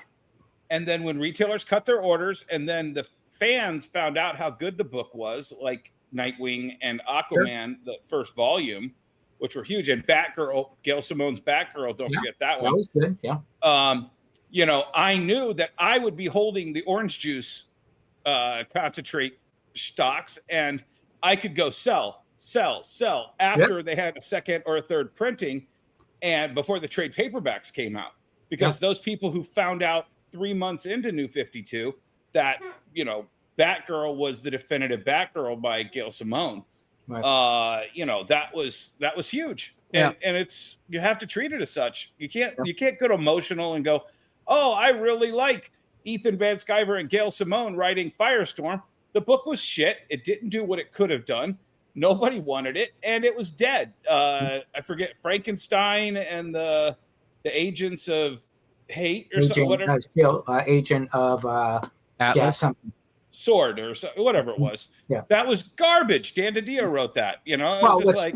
And what's funny about New 52 is someone would come in, they say, oh, I want to collect New 52. Oh, which ones do you want? Oh, I want them all. I'm like, no, dude, which one do you want? Yeah. We'll worry about your other ones later, right? Because, everybody gets all 52 and they got 48 that they're like, what the hell? Why did I buy this?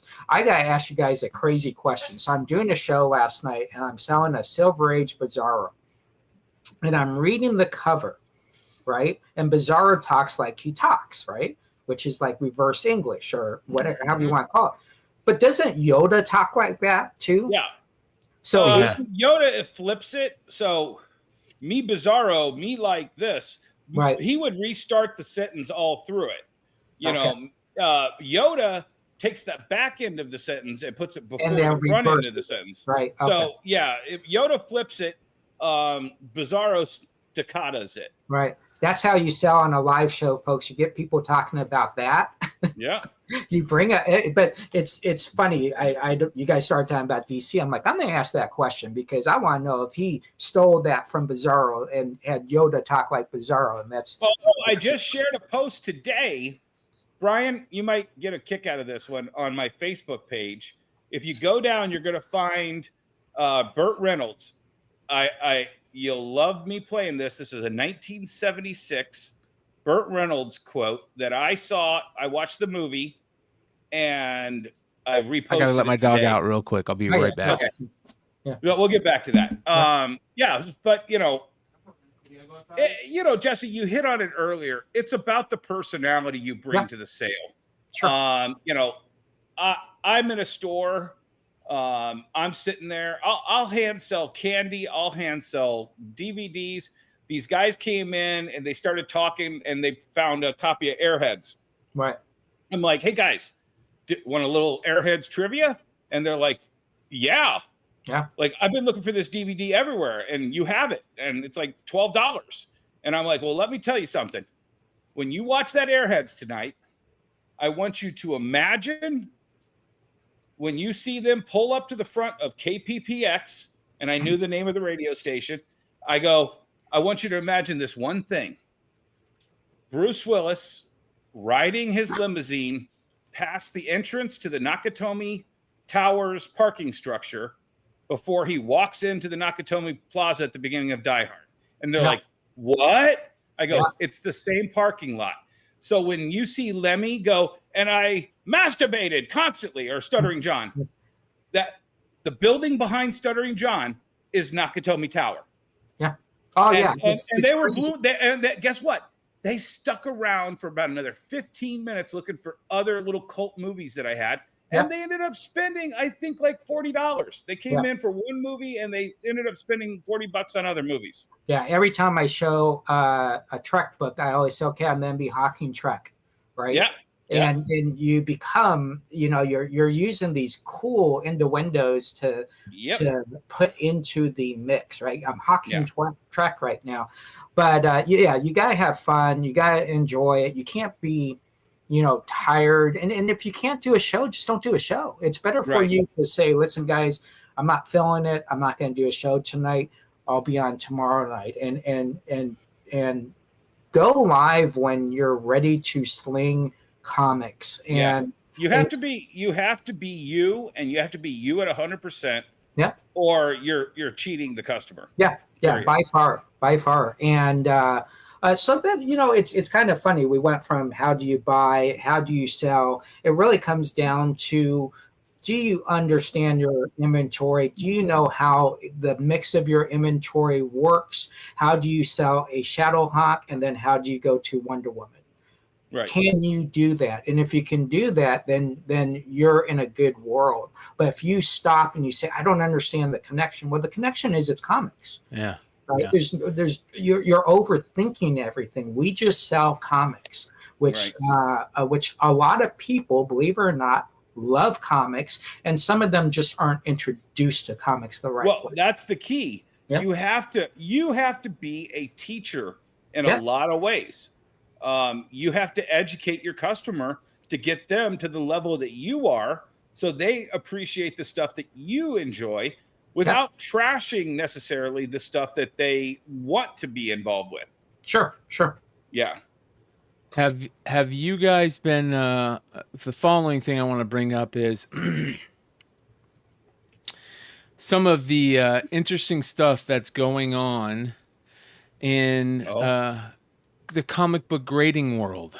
Oh, yeah. Did I even know that happened? Oh.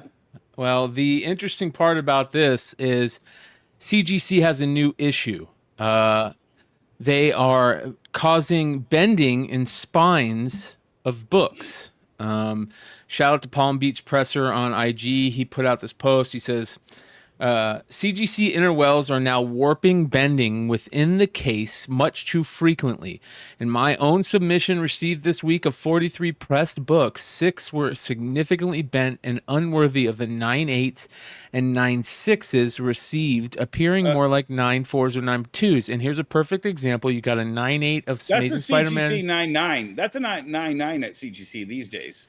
And you got these spine creases or bends in them, and basically what's happening is people are thinking that they must have done something with the inner wells, and there's some type of pressure happening that's causing these damages after being graded and after being put in there, because you're not going to get for the most part 9/9s with big spine ticks in them, or 9/8s with big spine ticks in them, or bends in them like so.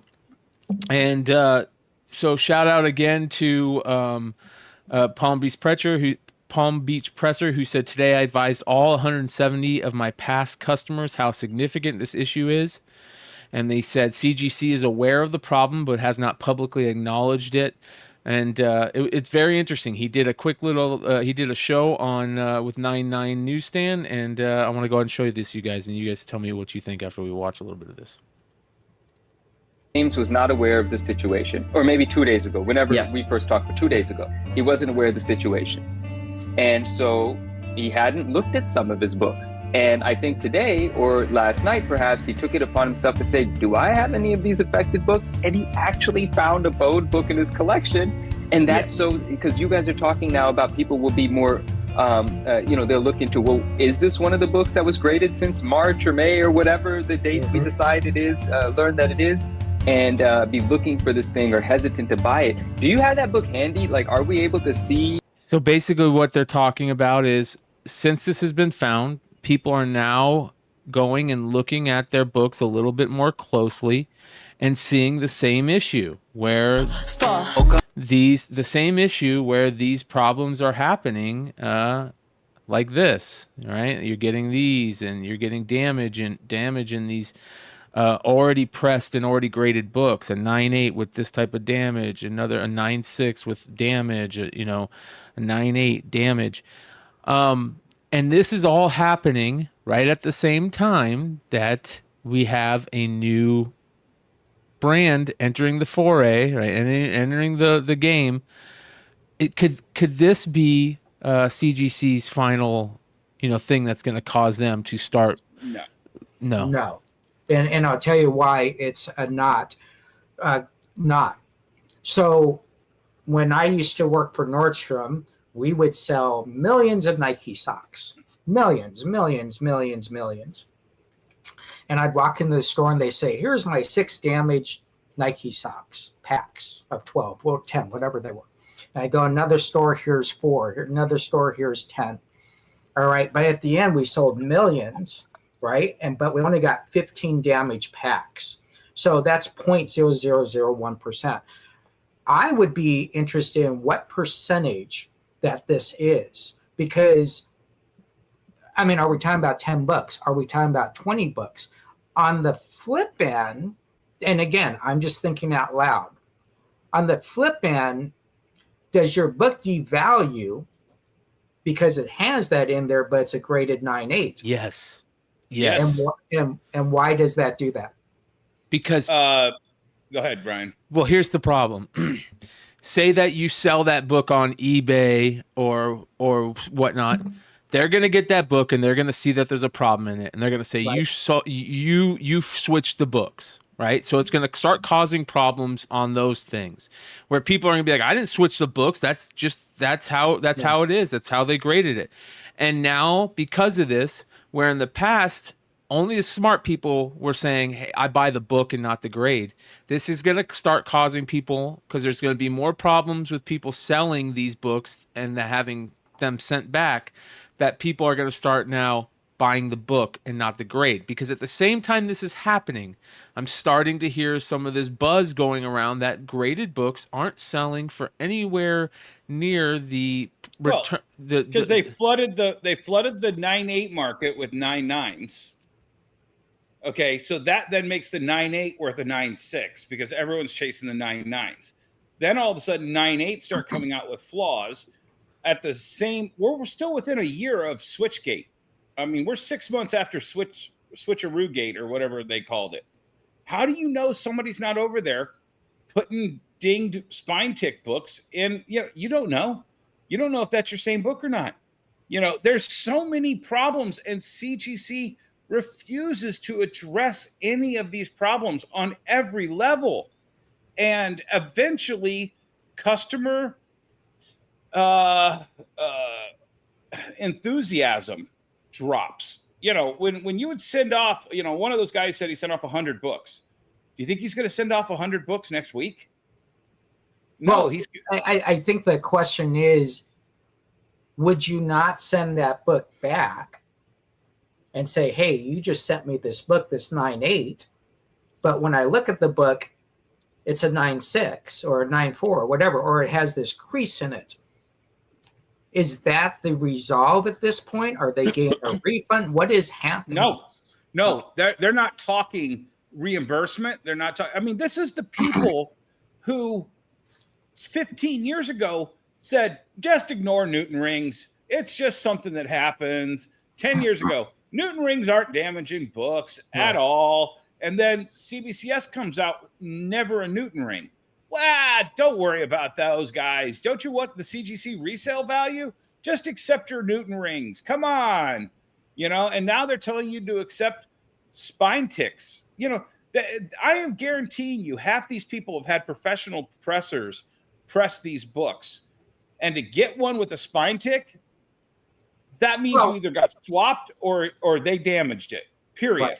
Well, and so again, it begs to question who ships these back, right? So the person who's shipping it back is just throwing it in a box, and no one is seeing that original grade, right? They put it in, they put the top on, the information on, and there's no in between. There's no checker who's saying, "Wait a minute."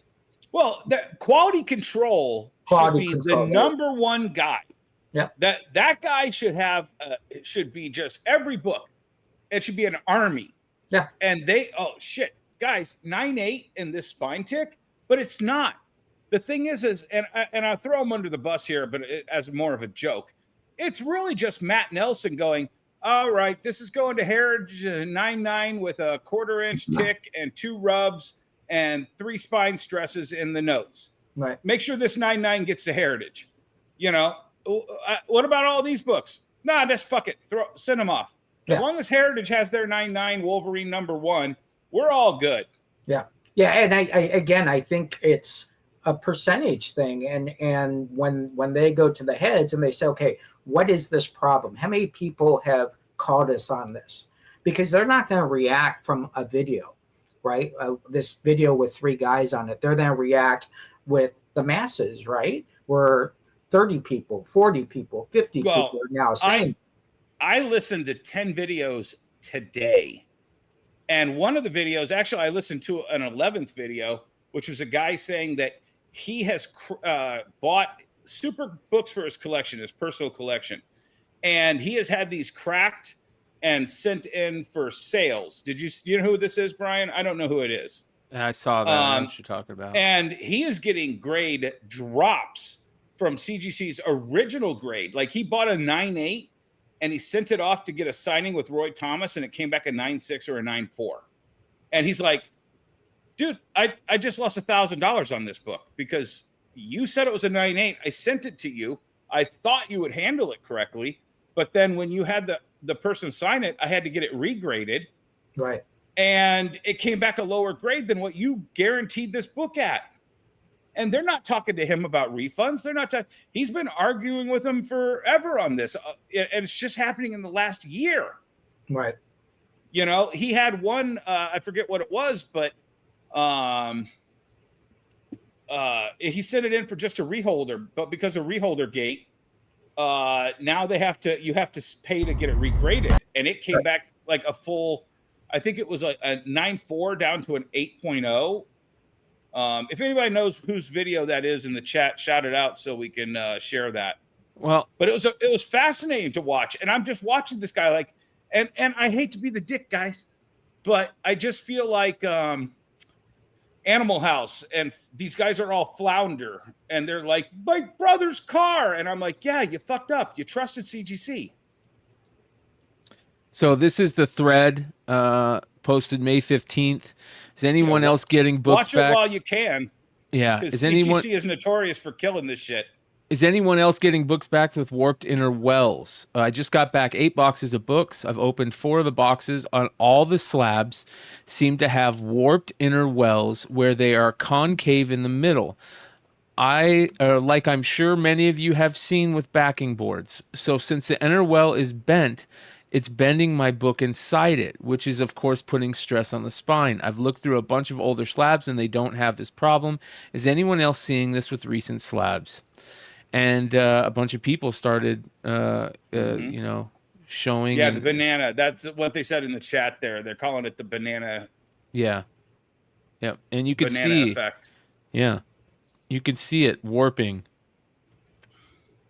And it's doing exactly this right here. Yeah. Yep. And but they don't care. Where's Matt Nelson? He should be on every one of these shows going, guys, we know this is a problem.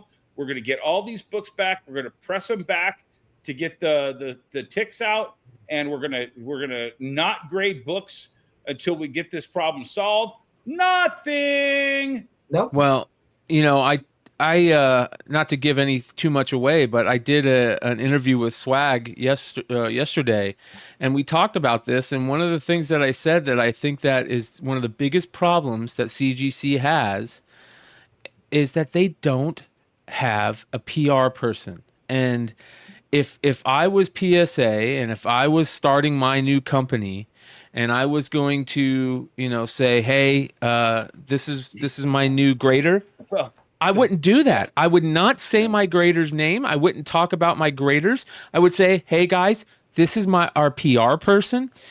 He's going to be dealing with, social outreach. He's going to be running our PR team. This is the person you talk to. That way, Matt Nelson doesn't have to worry about being the PR for CGC as the head grader, or he's not the head grader anymore. He's the vice president. Well, the problem is he has the love of the community. And that's why they put Matt out there as not just the president, but also their PR guy. Yeah. But at a certain point, not even Matt can solve these problems. Yes. Yeah. And the other thing is that this has been one problem after the other, after the other, after the other. And it's not going to change until we start seeing that secondary value start to drop, and we start seeing that CBCS get a little bit closer to those CGC sales. PSA comes out. I just had 2 record sales this week from CBCS.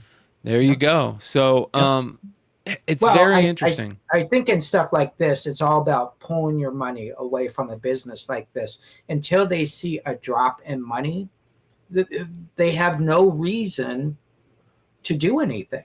And unfortunately, a company like this, the only way they're going to do it is when they are at San Diego Con or New York Con and no one's in line, and they look over at CBCS or they look over at PSA or EQ or whatever it's called, and they have lines. Until it affects them. I actually saw a post, Jesse, Fan Expo Toronto, after this, Banana Gate started. It was just last weekend. CGC had a smaller line, and CBCS actually had more people. Yeah. Yeah, and that's how it works. I mean, it's just, there has to be, the consumer should always be the final say for a company if they're successful. And I think what happens is a lot of people come into this business and they're force-fed CGC. That's what they're force-fed. And so just like anything else, when you go buy your cheese, you might buy your cheese by the brand and not realize the cheaper brand that's 50 cents less actually tastes better. right? But because you're sold on that brand. And I think that's what's happened with CGC is they've been in the game for so long that people might be hesitant to try anybody else. Oh yeah, these books are just getting crushed, man. They're absolutely getting crushed. I've said this from the perspective that we are trusting them with our industry's most valuable commodity, the comic book itself. And if you can't trust them to not do this, to not have your book stolen, to not maliciously malign people who came up with good ways to restore books, you know, you're causing more damage to the industry than you're ever helping. Right. Well, if you notice in that last one also, the spine tick was in the same spot on every single book. Yes. Yeah, that's what's happening is that's why people are thinking that, you know, these inner wells are maybe. So here's what I'm thinking, right? They had this problem where people were easily popping the welds, right, of the cases, pulling out that inner well and switching them. So they either changed their pressure on their inner wells and, you know, those outer welds, maybe they changed, you know, how those are connected. And there's something happening that's causing that extra pressure. And it's happening on all the books. And here's the problem. They aren't offering to fix it because some of these you can't fix. And then they say, well, it's still within the guidelines of a 9.6, so the grade still is correct. And that is two problems there. Now you're which is also bullshit because then if it's within that range, here's my 9.6 that doesn't have one, make it a 9.8 because there's no problem with this. Why did you grade this a 9.6? There's no consistency across the board with CGC's grades over the last 5 years. There's no consistency over the last 3 years. And There's Matt no Nelson's consistency. book might as well be toilet paper at this point. At this point, yes, because now they've said that book came out, and then we saw this massive change behind the scenes where people were getting 9.9s out of books that should have been 9.8s at best. There was this big bump in what, you know, grading expectations were. Now they're less, and you're seeing more 9.9s, not just of modern books, but of old books, you know, which shouldn't be the case. I understand if we're seeing more 9.9 moderns because you have better press printing, you have better, you know, how we take care of these books, you have those things, but not with old books. We shouldn't be seeing 10 10s in X-Men 221. You know, we shouldn't see 10 10s in Wolverine #1 out of nowhere when there hasn't been. And still not one Stray Dogs acetate 9.9 or 10. Yes. Yes. You know. So do you think the regular buyer who's not thinking of selling, none of these YouTube guys, you know, Brian, you do CGC and all that, do you think the regular buyer would notice something like this? Just the regular consumer?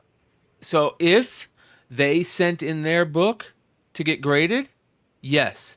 If they bought the book already graded, no. But if they sent in a book to get graded and they saw their book being sent in and it was a gem and it came back with 4 spine ticks, yes. Okay. Yeah.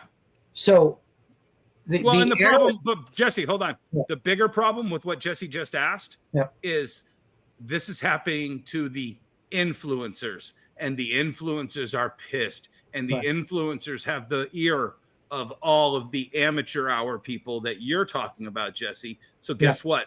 They're hearing about it. And when that blood is in the water, that's when the sharks come. Yep, exactly. So that's kind of where I'm kind of at, because I looked at that CGC forum and I'm like, yeah, but the common comic collector or the common CGC collector who's just buying, you know, 5 a month, maybe 5 a quarter, he's not in no CGC forum, right? And so how do you educate those people? And I think the more public it gets is how you resolve this specific issue, because there's more public buyers than there are resellers. And when those guys start getting into the mix, I think that's when it becomes even a bigger thing. But there's a time frame that they have. When did this start? In May? Yeah. Yeah, so they've missed their time frame by what? 3 months? Well, no, there's people that it's still happening to. Yeah, Okay. they have a 2 to 3 month turnaround time, Jesse. Yeah, So people are just now finding out that their books are fucked. Right. That sent them in May. Right. So what I'm saying is they should have came out that first week with a statement of saying we're looking for a resolve. And when you don't come out and say you're not looking for a resolve, then it becomes what are you hiding? Or what are you hiding? Yeah. Yeah, exactly. Right. And how does this happen if it hasn't happened pre-January? So what happened with the quality? Somewhere in the quality, in that quality has changed. Well, they were making too many videos from the PSA headquarters on how great their staff is. But once again, like you said earlier, Jesse, okay, show me who the quality control officer is that let these things slip out. Yeah. You know, I told the story about how my buddy who is a serious comic book presser and grader, he got 2 books with hair in the slab from CGC. And they're like, just send it back. We'll get rid of it. He goes, no, I want to know how hair is showing up in my slabs. Yeah. Not only that, pieces of plastic. Oh, the shards. Yeah. Shards, lots of shards. I was talking. PSA had that crack problem a month or 2 ago. Yep. That they wouldn't address. Yep. Yeah. Yeah. And so, yeah, it's, I don't know, this comic book collecting world is very interesting. And as a comic book collector, you're trying to figure out, is a comic book collector coming home from a hard day's work and then just going to their comic book room and grabbing a comic and reading it? So you got that person, right, who is ignorant to everything else in the comic book world other than his collection, what he's buying, right? If you go to a traditional hardcore comic book buyer who does not do grading, it's like getting in a fist fight with them, right? Yeah, it's what you said earlier, Jesse, and it's what we were talking about. You know, why are people stressed out about buying keys? Because the keys are going down? Well, if you're selling other comics, if you're selling the other 99.9% of the comics that came out that aren't keys, then it's not an issue. Right. But if you only build your entire castle on the foundation of, I am only going to buy keys, I am only going to have 9/8 from CGC and only CGC because I only care about the resale value and I don't care about what, and as long as it doesn't affect that, oh, wait, now they're making 9/9s and my 9/8s are like 9/6s and my prices are going down. Right. Yeah, exactly. YouTube video. And it always comes down to a very simple thing. What comic book store in the nation, the 1,300, 1,200, whatever it is, only sells CGC? Yep. So you got to sell everything, right? Maybe a couple boutique stores, you know, somewhere, but nothing. Milan or something. No place you and I would ever go. Yeah, exactly. So it's a very interesting thing. If you go to Torpedo Comics, you're going to see more comics than you will see graded books. Yep. And so it's really the lane that you're in that this becomes more important, right? If you're in this lane, then it's like, well, you know, sucks for them type deal. So, but it is interesting. And you think a company, when did CGC start? What year? Oh, I think it was like 2000, 99. 99, 2000, somewhere in there, I think. Okay, so now let's just say they've been in business 24 years. So 24 years, they don't have a lot of room to screw up after 24 years. They've stretched out that room pretty good over the last year, though, Jesse. Yeah, exactly. And so we're just in a small industry that you don't have a lot of players in it. And when you don't have a lot of players, you can get away with pretty much anything. And that's what it sounds like they're doing in this particular case. And so it's how you put the pressure on them, how social you go. I think if you go on I was talking to Bryan about his rental car, you can say all you want about someone until you do a Google review about them. right? And you do a Google review about them, and then all of a sudden everything changes within an hour. Yeah. Because everybody from that home office is calling you. Everybody's emailing you. And I don't know if CGC has a Google review page. I don't know, right? But the more it becomes public to the general public, that's when you start winning. So here are some interesting things. This one person, W.I. Parker 824 on the forums, made a post of all the things that CGC Mike said, who is the guy that is kind of overlooks these boards for CGC and then, you know, is able to figure things out. Right, sure. So one of the things said, as I mentioned, the operations manager, who was a senior grader with 2 other senior graders, said that they were fine, that the inner wells were fine and would not change with a reholder. I asked him to have it done anyways, and I have sent him another email. And then the next day, a few days later, about a month later, he said, I have sent our operations manager multiple scans of different books and different submissions, and at least one book should be sitting on his desk Monday, which is when he told me he will be reviewing everything. So I do not want to say anything until then. So then he had them review him stuff. He says now, a few hours after that, I will say that after talking to our operation manager the other day regarding this problem, he went into the encapsulation area where there were a lot of SLAD books and could not find one book with a warped holder. And that seems very interesting to me. I'm looking. Yes. I'm looking. I don't see anything. Yeah. And then That's not a problem. This is one post. He says that another person put, this is from Mad Genius, said, these posts have been purged long ago, but those of us who have been following this thread for a while remember that Mike brought our concerns to management several weeks ago. They were aware then. Management chose to do nothing about it other than offer free reholders that did nothing to fix their ongoing encapsulation issues. Meanwhile, an attempt was made to gaslight people who complained about the warped inner well and said it's normal, it's within tolerance from customer service. Now the issue is catching up fire, and CGC is doing what exactly? Pretending they just heard about this and feigning outrage? CGC has eroded what little trust people had left after the scandals of 2023. And that is hit it on the head.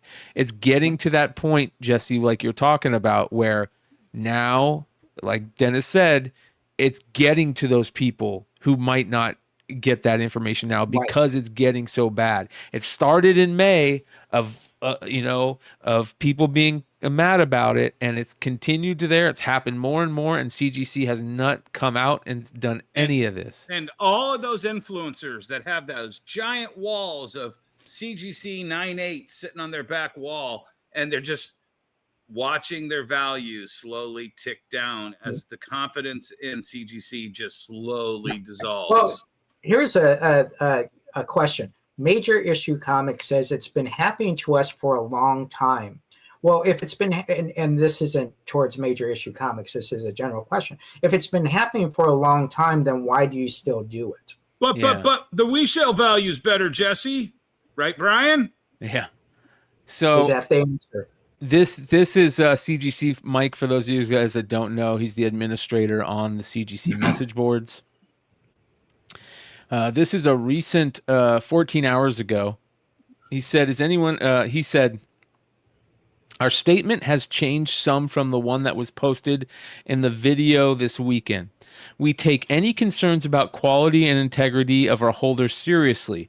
We are aware of the reports that some inner wells exhibit a curve, and while we have not seen any impact to the condition of encapsulated books, please contact customer service with any examples that you may have. We are immediately deploying more QC resources and working to replicate the issue so that we understand how it occurs and how it can be prevented in the future. We will follow up once we have more details. Please reach out to customer service. So one of the things that somebody said in response to that is, shouldn't you be stopping encapsulating books until you figure that out if this is happening? Exactly. Yeah, exactly. Comics Journey down here actually has a great comment. Yeah. Here's the problem. As long as the other grading companies continue to be shittier, which I'll disagree with you, CGC will remain bulletproof. I think CBCS has never failed me. They've graded tough, but I don't think they're shittier than CGC. But here's the problem, and this is why I started to lose confidence in CBCS over the last year. They are not capitalizing on these mistakes by CGC. Yeah. They're not out there educating the public on the seriousness that they take putting my books into slabs, and that they are exactly as I sent them, exactly what they're supposed to be, and I get them back safely, and they stay that way. They are not capitalizing on these mistakes, and that's why I'm disappointed in them, because my book should be going up in value, because I know, and most of the people who are, open to this, no, CBCS is a superior slab. It never had Newton rings, never will. It is a superior grading company. I've never seen a 9.8 with a giant spine tick on it. I've never seen a 9.9 with rubs and scuffs. CBCS, well, yeah, but that's the thing. They're a subgroup of Beckett, and Beckett doesn't give them the resources they need to have a customer service. Yep. And they don't have the volume, and they're overwhelmed sometimes. Right. But the and Comics Journey, I will tell you, it is a superior slab in every form. I have books going back to 2013 or 14 when they started, and they are as crisp as the day I had graded. And apparently people in the last 3 months can't say that about CGC. Well, what's great about the PR move there, right, because that's what I grew up in when I was with Nordstrom, is they use a word that we're taught to say. And the word is we are aware of. Not we know of it. Yeah. We are aware of it, because you have to be very careful of admitting fault. There was a major disaster of a company admitting fault about 2 years ago when Diamond said to all the retailers, we have talked to UPS or UPS, and we have reduced your fees by 25%, right? And what they were saying was, we've been overcharging you by 25%. And so I think what CGC is doing, they're being very, very careful on their wording. And until they know exactly what's going on, you're going to hear those coy, we're aware of it, right? Think about the Bobs. Think about the Bobs in Office Space. Yeah. He wasn't supposed to get a check, so we just fixed it. Well, what did you do? We are going to stop sending him checks. Yeah. And that'll fix the problem. Well, it fixes the problem from his aspect, but it ends up getting him the whole building burned down by the guy at the end of the movie. Yeah, so it didn't fix the problem. It just fixed the corporate's solution to the problem. Right. I would love a countdown. I would love someone who is on a lot to have a countdown clock on this, and just run that clock from May 15th, whatever, and just let it run. Well, just not only that, but have the clock count down to PSA's first grading as this thing is happening, because the card people love PSA. I mean, I get brutalized by PSA every time I send a card in to get graded. But, So this was 9 hours ago that Mad Genius wrote, to recap, CGC was made aware of this issue at least 4 months ago, if not longer. CGC reluctantly agreed to accept some of these books back for a reholder, but did not fix the root of the problem. CGC then began telling its customers that the bend was quote-unquote normal and quote-unquote within tolerance, 100% lies. CGC was then forced to issue a public statement only when notable influencers in the community began to take notice and ask questions. And then CGC's statement is basically a non-statement that says they are aware of the problem and are, quote, trying to replicate it, end quote. While also trying to downplay the existence of damages for liability reasons. Yep. Yeah, and the funny thing about when you start talking about this is when they say they accepted some back, what is the qualifications to be that sum? Yeah, great question. Well, here, I'll throw this out there because I was listening to all those shows today talk about this, and here's where I think it's actually happening. It might not be happening in encapsulation. It might not be happening in shipping. It might not be happening. But when you take that brick of books and you put that in you got UPS, and all of a sudden they start shaking back and forth, and that book that's just sitting in there flat like this gets into a rhythm. Yep. It finds. We've all seen it. And it's happening at UPS, but it's happening in UPS or FedEx because the inner well doesn't have the support to keep it from doing that. And I haven't heard anybody talk about that. Well, it'll find that special frequency in that rhythm, and if it finds that, they all sync up together, and they'll cause them to bend more. So, and here's the thing: how many boxes have you got that says this side up and it's upside down? Yeah, exactly. So there's, like I said, when you get into discussions like this, it's really how deep do you want to dive? How does it affect you personally? How does it affect your brand? And then you kind of filter from there. We went from CGC hasn't said anything about this to Bryan finding 2 posts of CGC saying something about this. Yeah. Right? Yeah. So it becomes all verbiage. And I will tell you, once the word aware goes away, that's when they then fix it. But as long as they keep on saying aware of it, it's never going to get fixed. Yep. So hey, there's Hood. Hood, what do you think about this? I haven't even talked to Hood about this. He's been busy packing up my order for CBCS.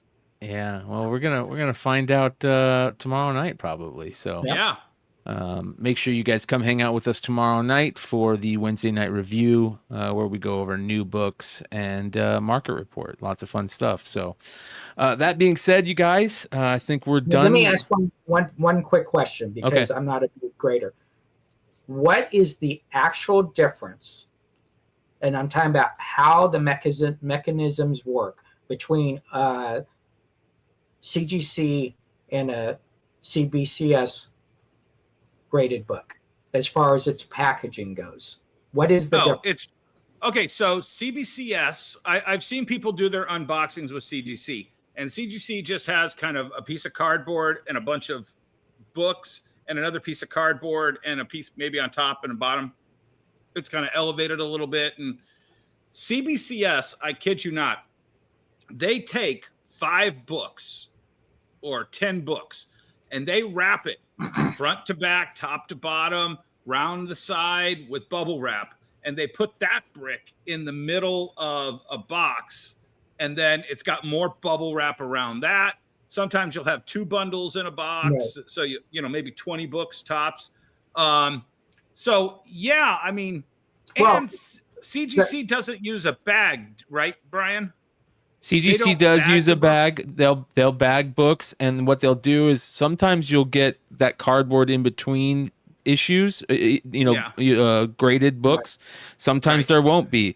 They have the corrugated thick stuff around the outside, so it fits those CGC books just perfectly. They don't have much room to move in there.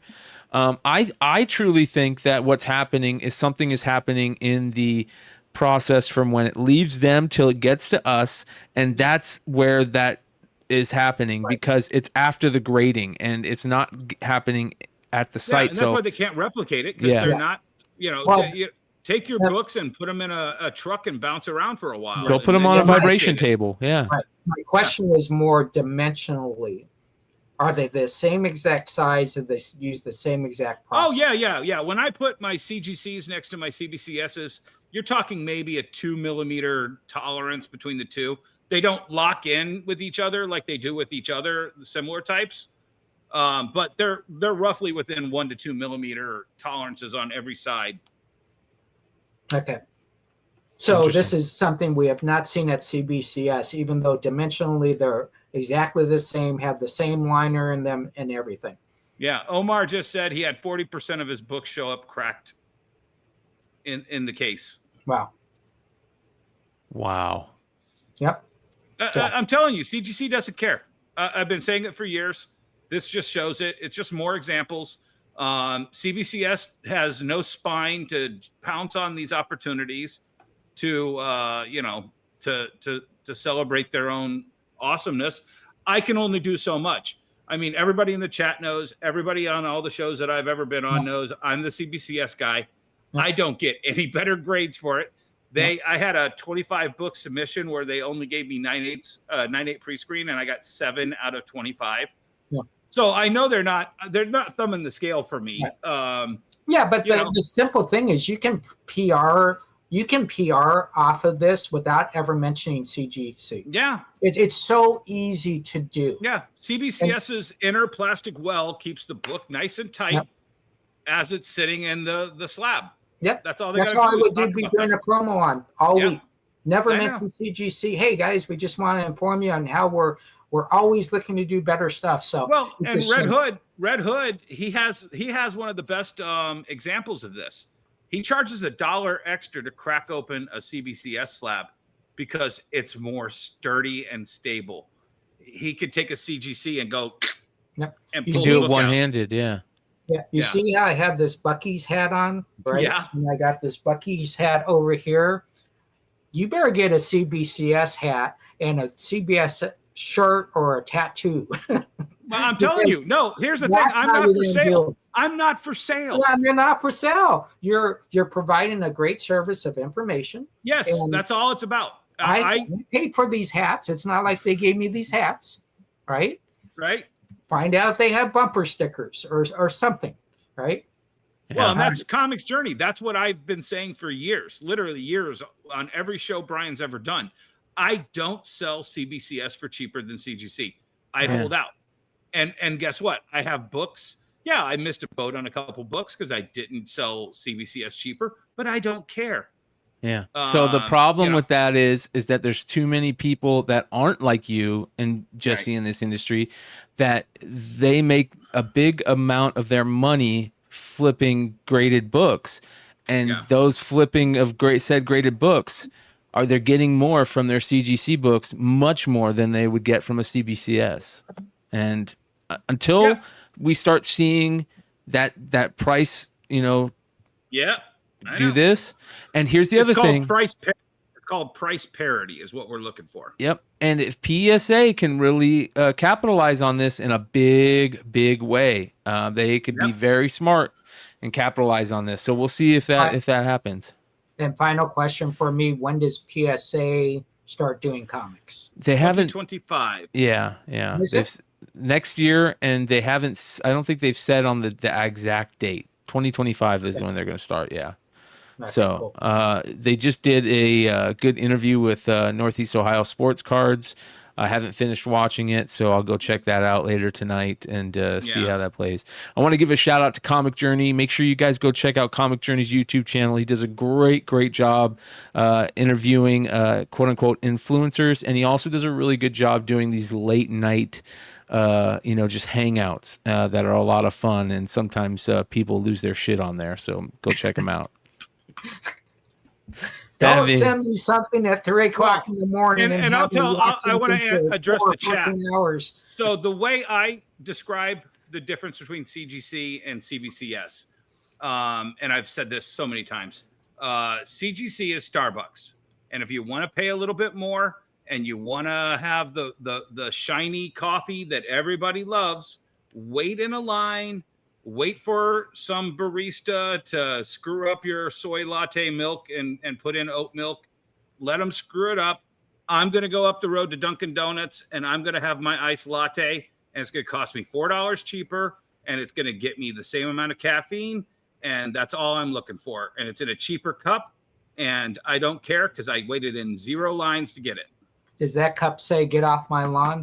Get off my lawn! Damn clouds! So big story. I just want to let everybody know I just hit my 150 million view on my Google page today. 150 million views. So very excited about that. First thing I got, congratulations from Google when you then get to 200 million. So be a voice, folks. You can be a voice and get out there and talk and have these great opportunities to talk to these two great guys as well. And check out Brian's shows during the week. And then next week we'll see where we're at, what conversation comes up. I will be traveling So, man, I'm in like 6 states in the next 8 days. But I will make sure I am here on Tuesday and not lost somewhere in Texas. Yeah. Well, you also have live sales that you're doing. You guys can all find Jesse eBay Live. He's selling multiple times every week. So make sure you guys hit those notifications on his eBay Live thing and get notified. I get little messages on my phone that say Jesse is live, and you guys can jump in there. And he's kind of like me. When I do my live sales, I try to find a mishmash of everything, and Jesse does the same thing. It's just a mishmash of everything that you can think of. You never know what's going to pop up on a sale, so make sure you guys go do that. And the great thing about it is we're going from 12 shows a week, and then we'll announce this next week we're going to 12 to 60 shows a week. So we're then be rocking it out. We're then be having fun all across the nation. Dennis will be part of this. Bryan will be part of this. And we'll then be slinging away. Right now I do 12 shows a week, and I just have a blast. Yesterday took us 7 hours to ship, but it is what it is. I know Dennis has someone ship for them. I like being part of that shipping process. Very excited, and can't wait to sling some books tonight in 19 minutes. So there you go, you guys. For everybody out there that's wondering where my whatnot sale was, sometimes things still happen in family and work life that pull me away, but I am getting that sale ready. And we should be going no later than Thursday. So it'll either be tomorrow night or Thursday night. Tons of crazy stuff, just like I said, from all different eras, and nothing, no fluff, no dreck, all good books, all got good stories to tell. So check me out on that Whatnot sale. Follow my IG and the YouTube channel to find out more. I'm boring, guys. You can find me at Wonderworld Comics and Dystopia in the Mall of Monroe.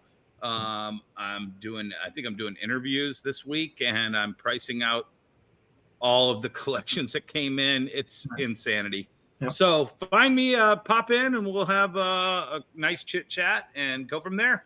There we go. And the great thing about a show, when you end a show using the word Drek, it's a good show.